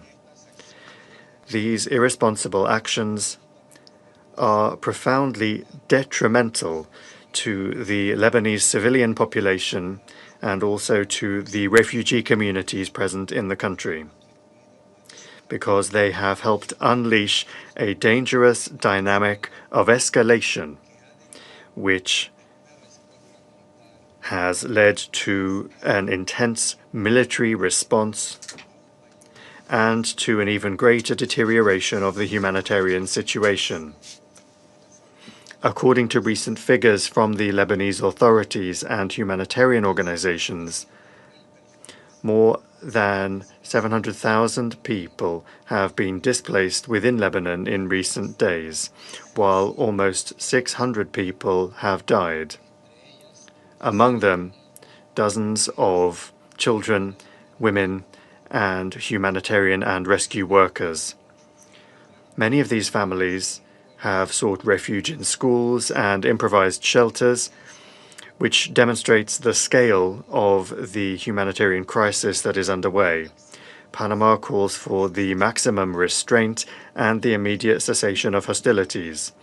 We urge the parties to fully comply with their obligations under international law, in particular international humanitarian law, and to adopt all necessary measures to protect the civilian population and infrastructure. Panama reiterates its support for the state and government of Lebanon, whose efforts to preserve internal stability and to strengthen the authority of the state throughout its territory are essential, including the role of the Lebanese armed forces in ensuring that the monopoly and control of arms lies exclusively with the state.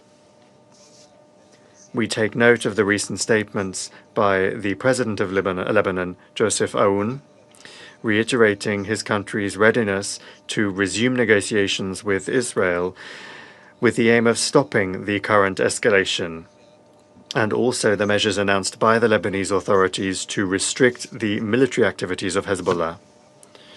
We reaffirm our full recognition of the sovereignty, territorial integrity, and political independence of Lebanon in accordance with its internationally recognized borders.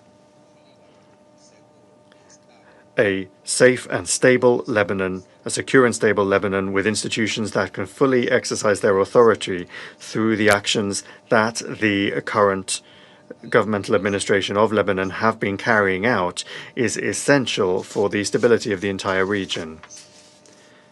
Mr. President, the support of the United Nations to preserve relative stability along the Blue Line in recent decades has been and continues to be essential in order to avoid greater escalations of violence. That notwithstanding, in recent months, the presence of the United Nations Interim Force in Lebanon has suffered repeated attacks, increasing the risks for personnel and its facilities. We robustly reject these attacks. Last week, 3 blue helmets from the Ghana contingent were wounded while they were within a mission position in the south of Lebanon. Attacks or actions that compromise the security and integrity of the personnel, facilities, and property of the United Nations are unacceptable. Blue helmets that are implementing the mandates of this Council, as well as the positions and infrastructure of the mission, must be respected and protected at all times in accordance with international law. Panama reiterates its firm support and backing for the work of the United Nations Interim Force in Lebanon. We must also recall that that force is in the final phase of its mandate before the planned withdrawal process. And it is precisely for that reason that it is even more important to preserve the conditions of stability on the ground, to ensure the freedom of movement of the mission, and to allow it to fully carry out the tasks entrusted to it by this Council. We reiterate the urgent appeal for the greatest restraint and the immediate cessation of hostilities.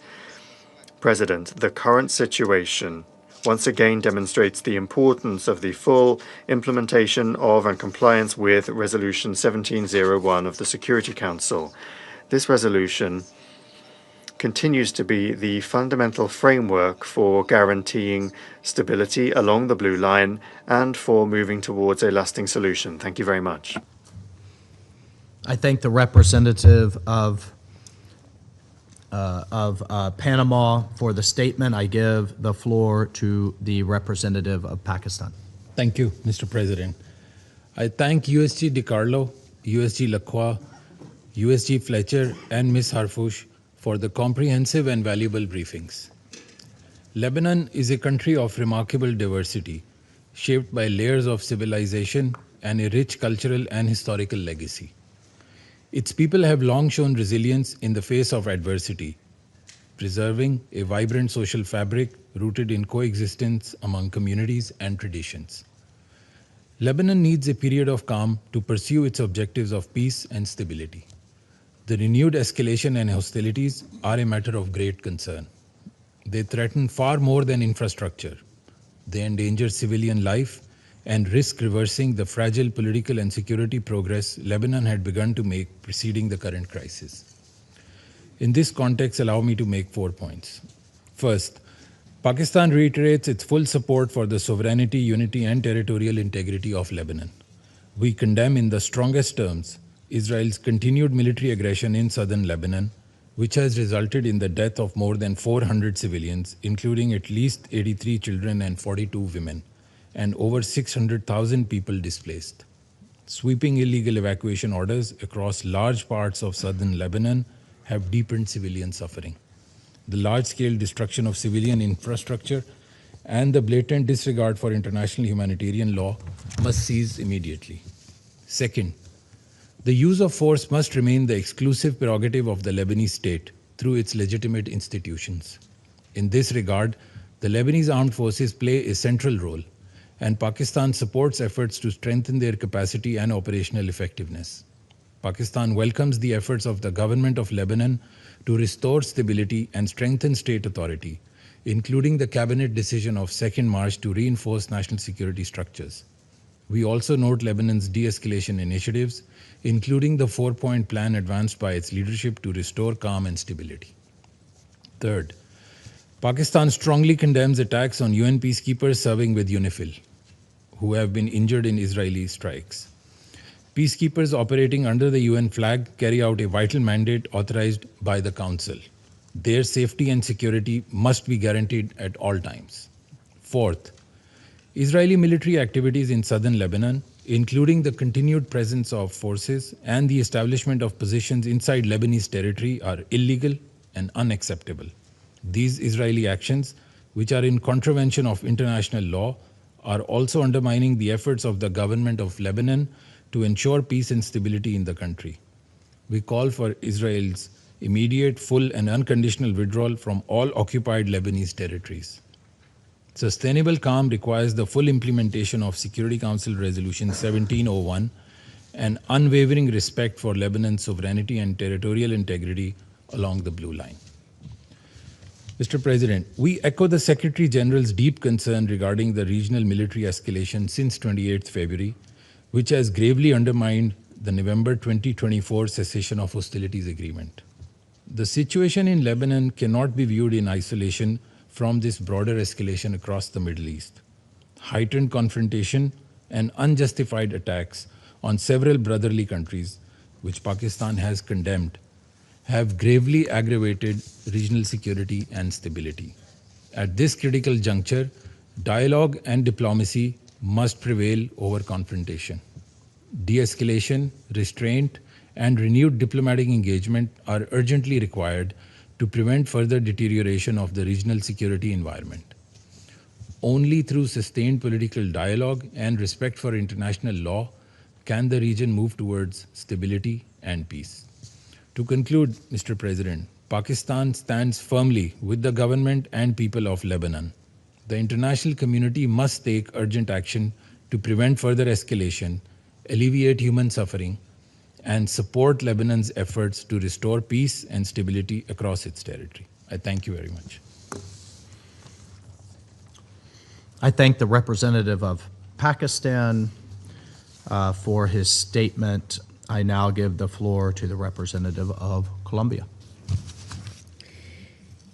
Mr. President, I thank the United States in their capacity as President of the Security Council for this month for organizing this meeting. I also thank Ms. Rosemary DiCarlo, Under-Secretary General for Political and Peacebuilding Affairs, Mr. Jean-Pierre Lacroix, Under-Secretary General for Peace Operations, and Mr. Tom Fletcher, Under-Secretary General for Humanitarian Affairs and Emergency Relief Coordinator. We also thank the briefer for her information. Mr. President, official reports and recent news show that the humanitarian situation in Lebanon is delicate. As at the 7th of March, more than 100,000 people were seeking shelter. Since the 2nd of March, almost 1 million people have been displaced within the country. Hundreds of thousands more have been affected by broad evacuation orders. A high number of civilian victims has been recorded, including women and children. There have also been attacks verified against health care facilities, and the safety, security, and life of peacekeeping personnel has been compromised. This demonstrates a crisis that is progressing quickly and which requires an urgent international response. In the past 2 years, we have witnessed how, in this region specifically, the use of force and disdain for international law can affect the lives of millions of people. Colombia expresses its grave concern over the serious escalation seen in recent days in the region, and on the subject of this meeting, by the deterioration of the situation in Lebanon. We urge all of the parties to respect and fully implement Resolution 1701, to exercise maximum restraint, and to guarantee the protection of the civilian population and of United Nations personnel. My country is convinced that it is essential to insist on a return to peaceful means, dialogue, mediation, and the existing dispute settlement mechanisms. They must be used urgently to facilitate a sustained de-escalation and to create the conditions that would make it possible to protect communities on both sides of the Blue Line. At the same time, Colombia wishes to express its solidarity with the Lebanese people and with all of the victims affected by the events of recent weeks. Respect for the sovereignty, political independence, and territorial integrity of Lebanon is non-negotiable. We reaffirm that full compliance with the United Nations Charter and with the relevant resolutions of the Security Council is crucial. Moreover, we recognize the efforts of the government to maintain effective control over its territory and the steps that have been taken to avoid an escalation of hostilities and to avoid the country being dragged into a broader conflict. Recent decisions by the Lebanese government, including the 4-point plan announced by its president, are signs of the efforts being made to achieve a rapid de-escalation of the situation and to protect its population. As regards the humanitarian dimension, the situation requires immediate and practical measures. It is essential that safe corridors and access for assistance be facilitated, that security guarantees for humanitarian personnel be ensured, and that essential services be restored in areas affected by the hostilities. These actions are preconditions for the effective protection of civilians and for the stabilization of the situation on the ground. We recall that the parties are obliged to respect the relevant principles of international humanitarian law. Strict compliance with those obligations is essential in order to halt the deterioration, and to preserve life and human dignity. Mr. President, Colombia condemns any attack on United Nations personnel and emphasizes that the protection of its personnel and the inviolability of its facilities is essential. All parties have the legal and moral obligation to guarantee their security in accordance with international law and with the decisions of the Security Council. Any threat or attack undermines the UN's ability to maintain international peace and security, as well as to verify incidents and to provide humanitarian assistance. We wish to condemn the attack that took place on the 6th of March, and we express our solidarity with the members of the mission that were affected. UNIFIL continues to play an essential role, working with dedication to prevent the escalation of tensions and to protect civilian communities. Colombia reiterates its support and gratitude for the members of the mission, with the understanding that their work in such a complex context is essential. Thank you very much. I thank the representative of Colombia for her statement. I now give the floor to the representative of Somalia.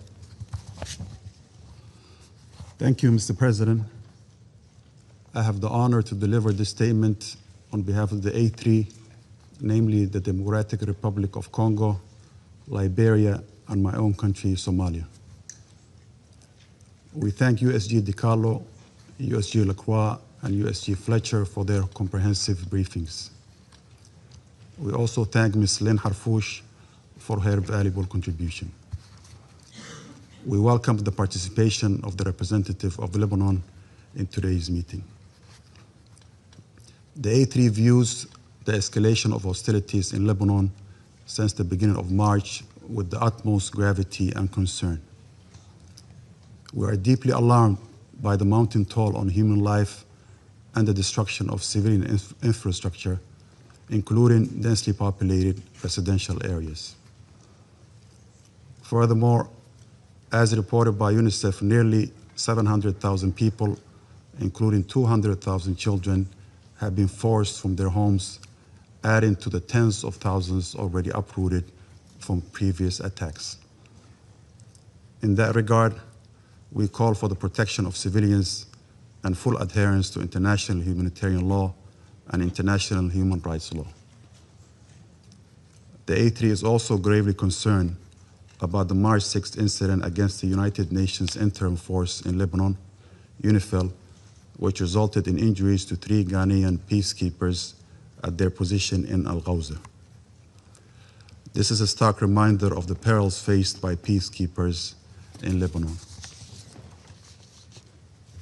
The safety and security of United Nations personnel and property are not negotiable. They must be respected at all times and without exception. We wish a swift and complete recovery to all the injured peacekeepers. Mr. President, the A3 reaffirms its unwavering commitment to Lebanon's sovereignty, territorial integrity, unity, and political independence. Lebanon must not become a theater for proxy confrontations or unilateral territorial expansions. Respect for the blue line and the cessation of hostilities by all actors are essential for stability and the full implementation of United Nations Security Council Resolution 1701. We acknowledge the critical role UNIFIL continues to play in maintaining stability along the blue line.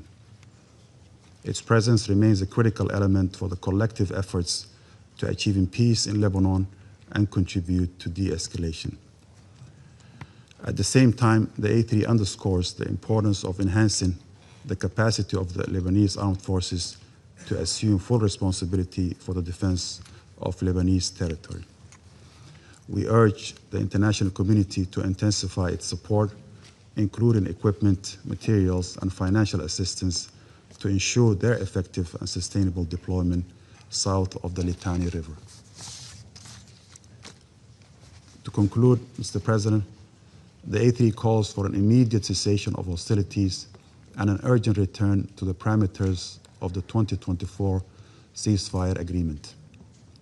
We emphasize that a renewed commitment to Resolution 1701 remains the primary framework for long-term stability.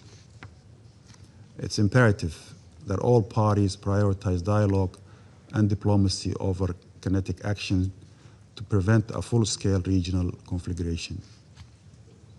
Achieving a comprehensive, just, and lasting peace in the Middle East is only viable through genuine commitment to diplomacy in accordance with international law and the UN Charter.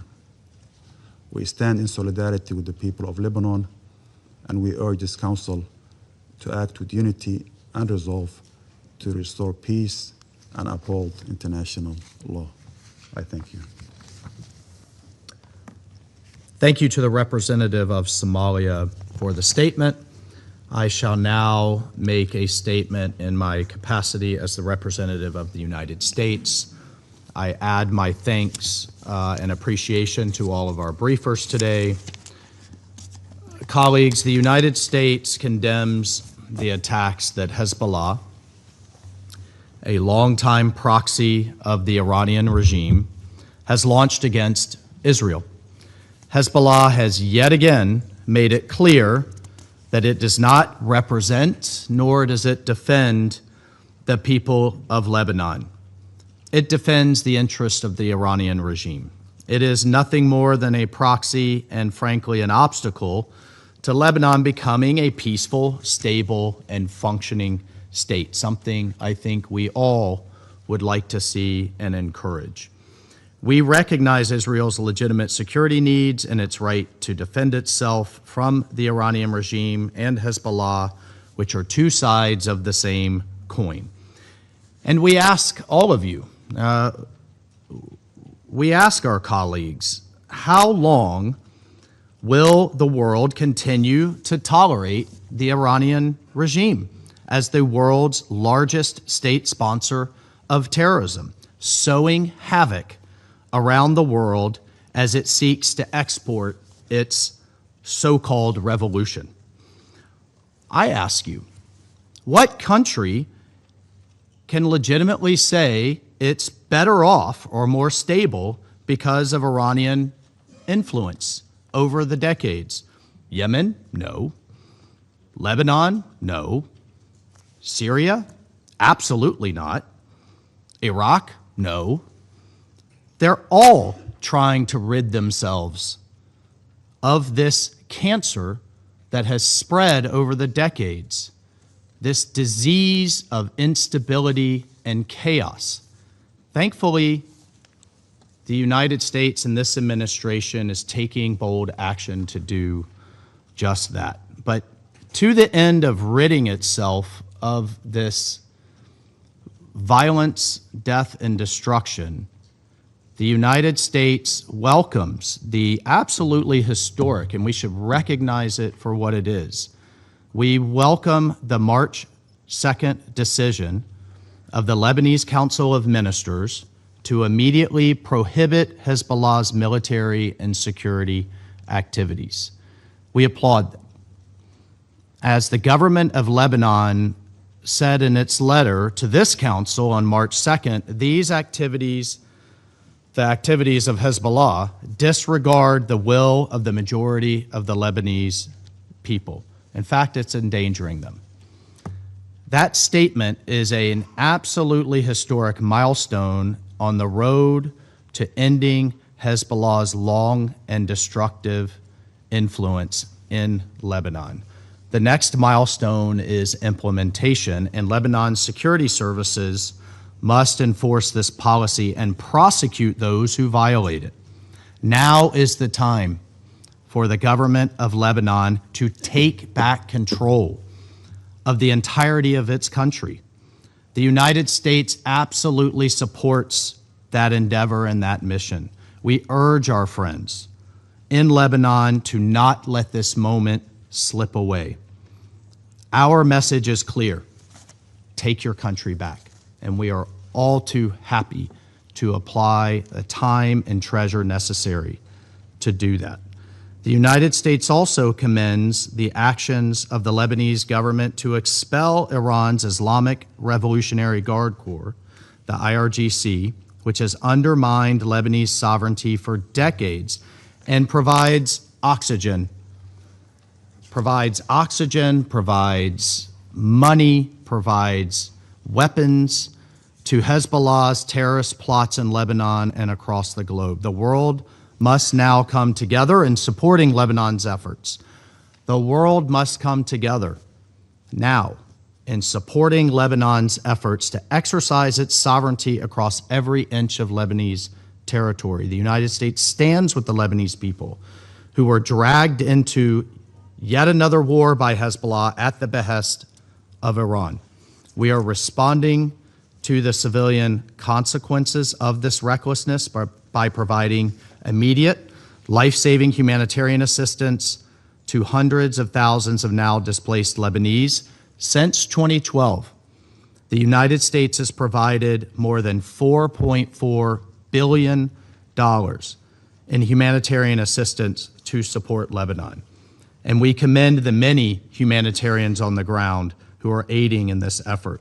We also express our hopes for the full recovery for the UNIFIL peacekeepers who were recently injured. Peacekeepers take on exceptional risks in these conflict zones for the advancement of peace and security. We recognize that, and we call on all parties to respect the safety and security of these men and women as they assume this important role. Colleagues, the international community must unite in supporting the Lebanese government and our Israeli partners in the full implementation of Resolution 1701. I think we've seen real progress in that regard. This council must condemn all acts that undermine Resolution 1701, and the way forward involves the international community standing firmly in support of Lebanon's efforts to exercise its territorial sovereignty and restore state authority. And we will continue to work alongside partners to create lasting peace and security in Lebanon. I thank you. I will resume my function as President of the Council, and I give the floor to the representative of Lebanon for his statement. Mr. President, at the outset, I thank you for convening this emergency session at the request of the French Republic, supported by the United Kingdom, Greece, Denmark, Latvia, and the Kingdom of Bahrain. I also thank Ms. DiCarlo, Mr. Lacroix, Mr. Fletcher, and Ms. Harfouch for the briefings they provided. Mr. President, we meet today at a moment when Lebanon finds itself trapped in a war that it did not choose between Israel and Hezbollah. Israel, which shows no respect for the laws of war and persists in its attacks on Lebanon, and Hezbollah, whose military and security activities have been banned and deemed illegal by the Council of Ministers. Once again, we are confronted with a painful reality that serves neither Lebanon nor the Lebanese people, who are facing death, devastation, and displacement. The number of Lebanese displaced has reached nearly 1 million, many of whom without shelters befitting human dignity. Every morning, we wake up to new casualties among innocent people, including women and children, and to warnings to evacuate entire areas and destruction of both private and public property. This creates extremely difficult conditions for the Lebanese government, which is striving to put Lebanon back on the path of recovery and reform and to rebuild its institutions. Mr. President, we wish to highlight that the Lebanese government has clearly expressed its full rejection and condemnation of the rocket attack claimed by Hezbollah on the 2nd of March. As we informed you in our letter on that same day, our government affirmed that this attack contradicts its decisions regarding the exclusive authority of the Lebanese state over matters of war and peace, and contradicts the principle of refusing to drag Lebanon into the ongoing regional war. This act also constitutes a violation of the cabinet's resolutions and aims at undermining the credibility of the Lebanese state.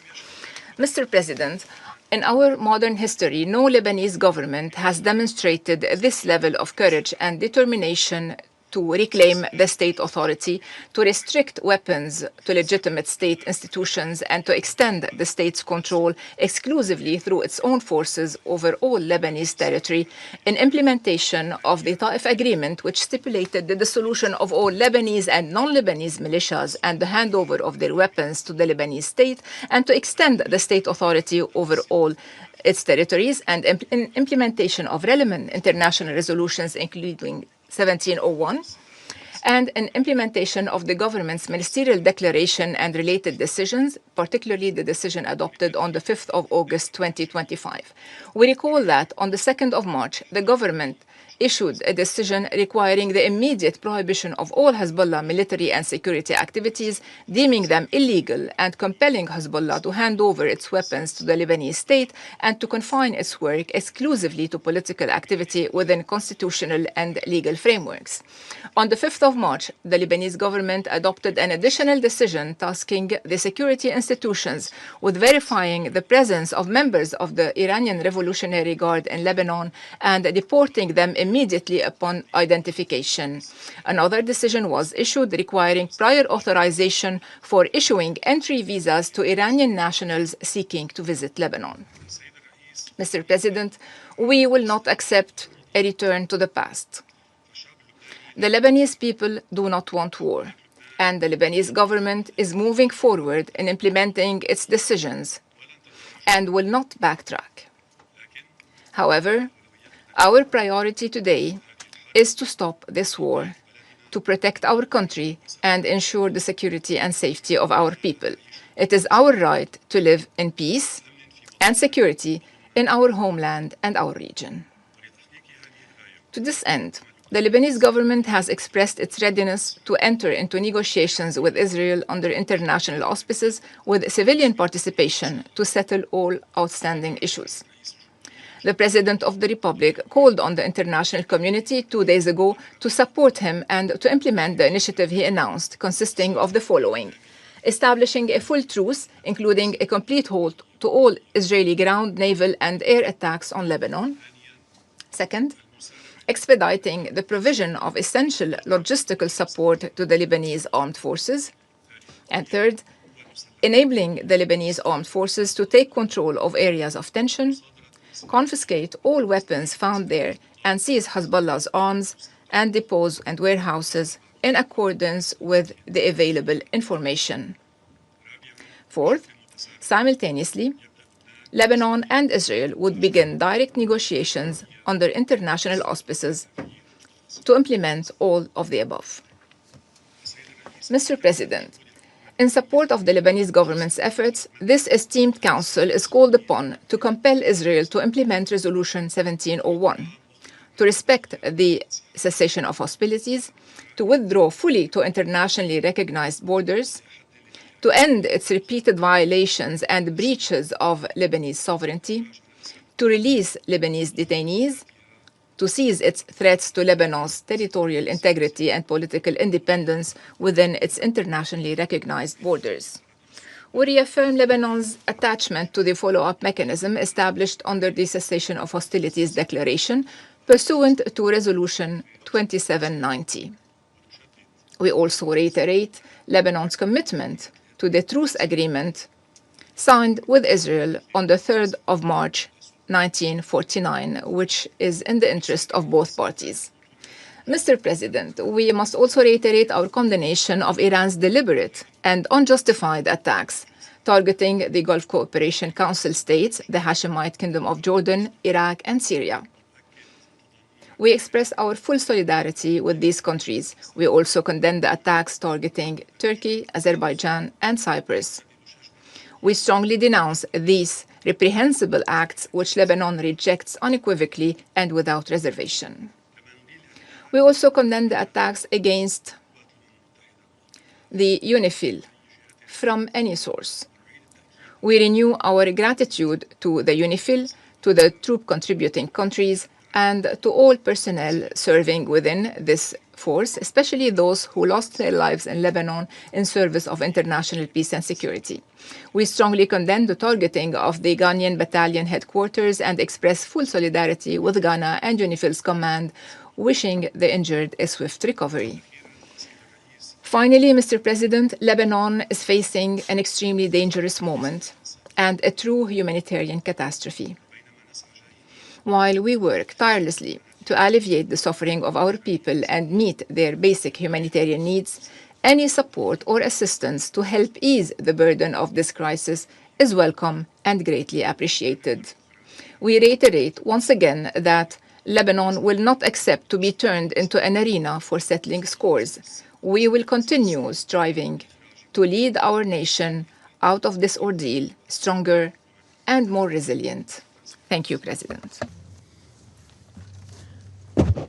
I thank the representative of Lebanon for the statement. I now give the floor to the representative of Israel. Thank you, Mr. President. First, I would like to congratulate the United States for taking the presidency for the month of March, and I also would like to thank the briefers. Mr. President, since the 2nd of March, Hezbollah has launched wave after wave of attacks against Israel.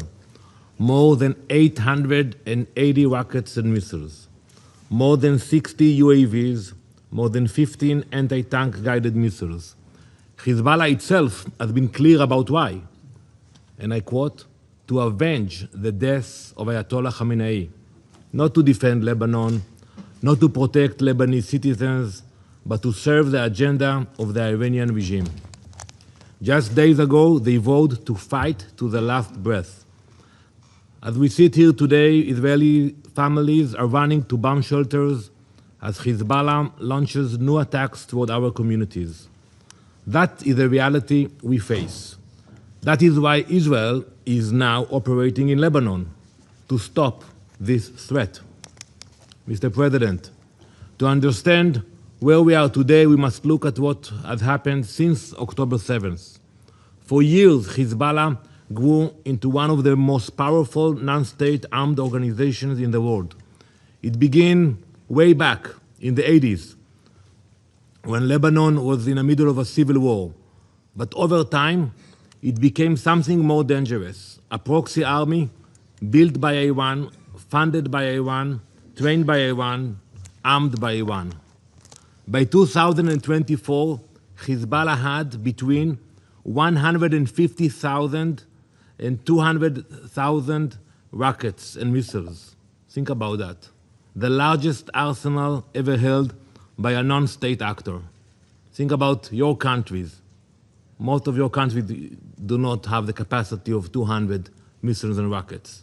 A war machine built over decades with one purpose, Israel's destruction. After Hamas's October 7th attacks, Hezbollah opened a second front from Lebanon. For months, Israel's northern communities came under fire. Rockets, drones, missiles launched across the border. We responded. Israel responded with targeted operations against Hezbollah's command networks and military infrastructure.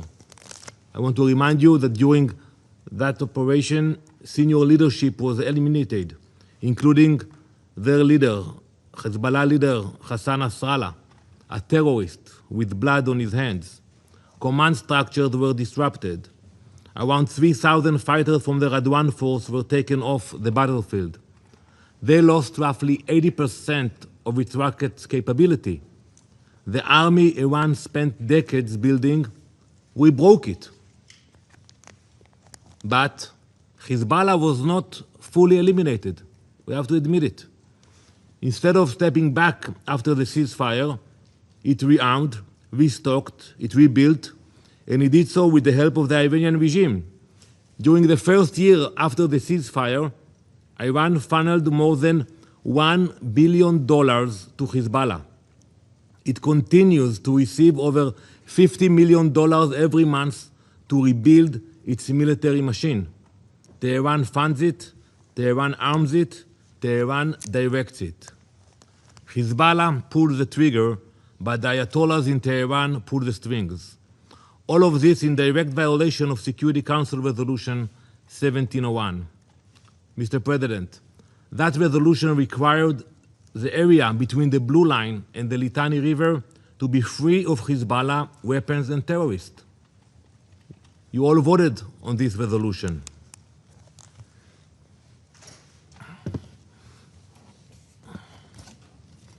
I want to show you this map, which shows launch sites used by Hezbollah to fire rockets, missiles, and drones toward Israel. You know, look where they are. All those dots are south of the Litani River. Hezbollah should not be there. And from these locations, on the first day of these attacks, Hezbollah launched missiles toward Israel. You know, one of the village here, the village of Bargoz, small village. We have the intel about it. When they send a missile from those areas, southern of the Litani, it takes 30 seconds for the missile to land in Israel, in the northern part of Israel. 30 seconds. Imagine for a minute that you are driving with your family in your car, and you hear the sirens, and you have 30 seconds. You have to stop the car, you have to look for a shelter, and you have to decide which child you take first to the shelter if you cannot carry all of them. 30 seconds, that's what it takes. Mr. President, since the ceasefire came into effect, Israel has submitted 929 enforcement requests asking the Lebanese armed forces to dismantle Hezbollah infrastructure, launch sites, weapons depots, underground bunkers. However, the efforts of the Lebanese armed forces were not sufficient. Sites that were identified were not dismantled. Sometimes they came there, they took the pictures, and that was it. And today Hezbollah continues to fire rockets at Israel from those same areas. Last August, the Lebanese government instructed its military to prepare a plan to disarm armed militias in the country. We welcomed that decision. It was a momentous step. We also commend the recent statements of Prime Minister Salam declaring Hezbollah's current military activity against Israel illegal. Those are the right words, but the reality on the ground tells a different story. So I ask the Lebanese government, if Hezbollah is being dismantled, where is the evidence? Where are the operations against their launch sites? Where are the seizures of their weapons? Where is your military? Ambassador Arafa, Lebanon now stands at a pivotal moment in its history. The time has come to decide. Will Lebanon stick to declarations or actually act? Because the question before you is very simple. Who controls Lebanon? The Lebanese government or Hezbollah, acting on behalf of the Ayatollahs in Tehran? Lebanon has a national army of more than 72,000 soldiers. Mobilize them, train them, empower them with the authority and resources to assert the sovereignty of the Lebanese state. We support peaceful negotiations. You know that. We spoke before the last operation. But today, as we speak, there are only two options on the table. Either the Lebanese government takes real action to restrain Hezbollah, or Israel will use its strength to dismantle this terrorist organization. There are no other options. You know, we can meet and talk in Akora, wherever you want, but not while Hezbollah is sending missiles into Israel. So Israel is acting.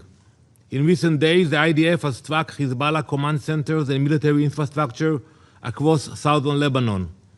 The IDF has also carried out strikes against assets of Al-Qard al-Qassam network, Hezbollah's financial system used to fund its terrorist activity and rebuild its military capabilities. We have issued evacuation notices to protect Lebanese civilians because we face an enemy that deliberately places them in harm's way. Hezbollah hides behind civilians in Lebanon and firing at civilians in Israel. Mr. President, believe me, Israel does not want to be operating inside Lebanon. But Israel will not accept rockets fired at our people. As we speak, the Iranian regime is losing. And like many failing regimes, it is lashing out at its neighbors across the region, indiscriminately attacking civilians. You will meet at 3 p.m. to discuss that. And its proxy Hezbollah is doing exactly the same to Israel. Many countries in our region have drawn the right conclusion. They are distancing themselves from Tehran, strengthening their defenses, protecting their sovereignty. Lebanon now faces that same choice. Israel will continue confronting the terror network built by Tehran, and we will do whatever is necessary to ensure that rockets and terror can no longer threaten our people. Thank you, Mr. President. I thank the representative for Israel for the statement. I now give the floor to the representative of the Syrian Arab Republic. Thank you, Mr. President. I thank you for holding this important meeting. We also thank the Permanent Mission of France for its request to hold this emergency meeting alongside other countries. I would also like to thank briefers. The Syrian Arab Republic is concerned by the dangerous escalation in the region with its grave political, security, and economic repercussions, including on the brotherly country of Lebanon, its people, and its infrastructure. Syria reaffirms its support to the safety and security of Lebanon. We denounce the escalation and the bombing of Lebanon, as it will hinder the role of the Lebanese state to implement its functions and responsibilities, including its efforts to disarm Hezbollah. We also warn of the repercussions of the current conflict, which, if it continues, could expand in a way that contradicts the interest of Lebanon and the region, especially as this conflict coincides with repeated Israeli violations of Syria's sovereignty through aerial violations and ground incursion into Syria's territory and the occupation of new territory since the 8th of December 2024.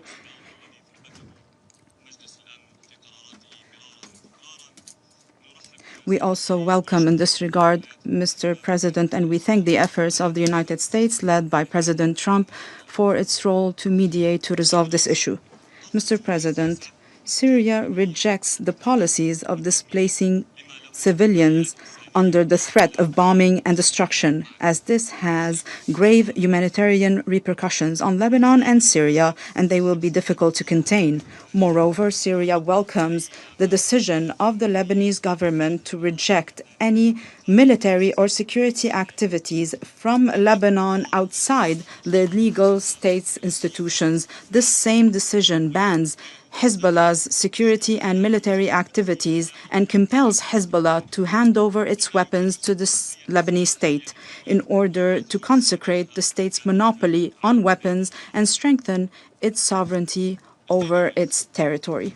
Mr. President, since the fall of the former regime and to this day, Syria and Lebanon have adopted a new approach in their bilateral relations based on mutual respect and common interest. As a result, a number of official visits between the two countries were held to discuss political and technical issues. His Excellency, Syrian President Ahmed al-Shara, yesterday made a phone call with His Excellency, Lebanese President Joseph Aoun, to discuss the current regional developments and their repercussions on the security and stability of the region. Both sides stressed the importance of maintaining the security and safety of both countries. President al-Shara expressed his support to the efforts of President Aoun to disarm Hezbollah and to spare the region the repercussions of the current conflict. Both sides reaffirmed the importance of coordination and cooperation between Syria and Lebanon to maintain the security and safety of both countries and their people, and to prevent any attempts to sow discord and destabilize the region. President al-Shara expressed his support to serious steps taken by the governments of Iraq and Lebanon to protect their countries and prevent any descent towards the conflict.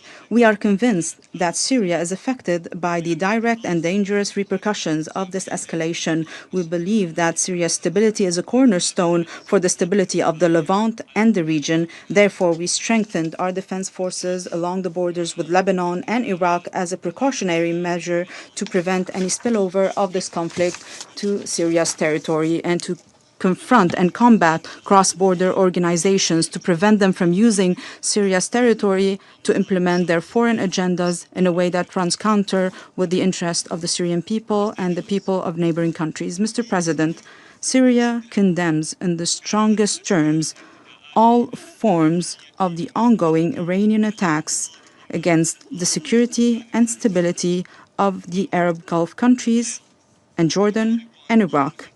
We stand in full solidarity with these countries that are subjected to these wanton attacks by Iran. We call for respecting their sovereignty and territorial integrity.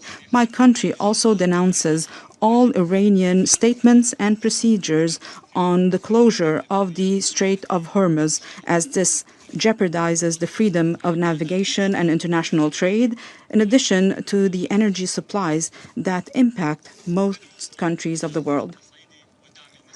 Syria calls for de-escalation and for supporting the diplomatic track, as this current escalation is an existential threat for the entire region.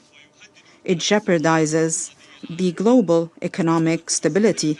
Syria reaffirms its full and continued support to all efforts to strengthening stability in the region, to give precedence to dialogue and peaceful settlement to resolve the issues of the region and guarantee security and stability for all countries in the region. We also call on the Security Council to compel Israel to end its attacks against Lebanon and the Lebanese people. We reaffirm the unity and territorial integrity of Lebanon. We reaffirm the important role of the Lebanese armed forces as the guarantor of the security and stability of Lebanon. We also reaffirm the importance of preserving the safety of UNIFIL personnel in Lebanon and UNDOF in Syria. We denounce the attack against UNIFIL last Friday, which injured 3 peacekeepers. In conclusion, Mr. President, in solidarity with our brethren in the Arab Gulf countries and Jordan, Syria has co-sponsored the draft resolution before the Security Council tabled by the Kingdom of Bahrain on their behalf, which condemns the unjustified Iranian attacks and that calls for their end immediately. We call on all member states in your council to vote in favor of this resolution. I thank you. I thank the representative of Syria for the statement. I now give the floor to the representative of Cyprus. Thank you, Mr. President. Allow me first to congratulate you for the assumption of the presidency of this council and to thank the briefers for their updates. Madam President, Cyprus is a UN and EU member state most closely connected to the region, and Lebanon is not a distant issue for us. President Christodoulidis, also as Cyprus holds the rotating presidency of the Council of the European Union, has been in constant touch with President Aoun as regards the escalating situation. We call on all parties to exercise utmost restraint. Civilians must always be protected, and international humanitarian law must always be respected as well. We condemn the attacks carried out by Hezbollah against Israel following the former's decision to align with the Iranian attacks. At the same time, while Israel has the right to self-defense in line with international law, we are concerned about the intensification of military operations which have caused mass displacement. Cyprus is steadfast in its support for Lebanon's independence, sovereignty, and territorial integrity. We therefore welcome the recent decision of the Lebanese government to prohibit military and security activities and to disarm Hezbollah. We also welcome the public statements of the Lebanese Foreign Minister Raghi, who conveyed his strong condemnation of the reported drone attacks that may have originated from Lebanese territory towards the island of Cyprus. Strengthening state authority across the entire territory of Lebanon is essential. The monopoly on legitimate force must rest solely with the Lebanese armed forces. Cyprus has long supported the Lebanese armed forces and will continue to do so as a strategic priority. We will continue providing training and financial assistance, including through our participation in the Military Technical Committee for Lebanon. The full implementation of the United Nations Security Council Resolution 1701 remains essential for restoring stability along the Blue Line. Cyprus condemns the attacks against UNIFIL and reiterates its strong support to the force and its mandate. Allow me also to express our solidarity with the Ghanaian government whose contingent was attacked. UNIFIL peacekeepers' safety and security must be ensured at all times. Diplomacy remains the best path forward to lasting de-escalation. I thank you, Mr. President. I thank the representative of Cyprus for the statement. There are no more names inscribed on the list of speakers, and the meeting is adjourned.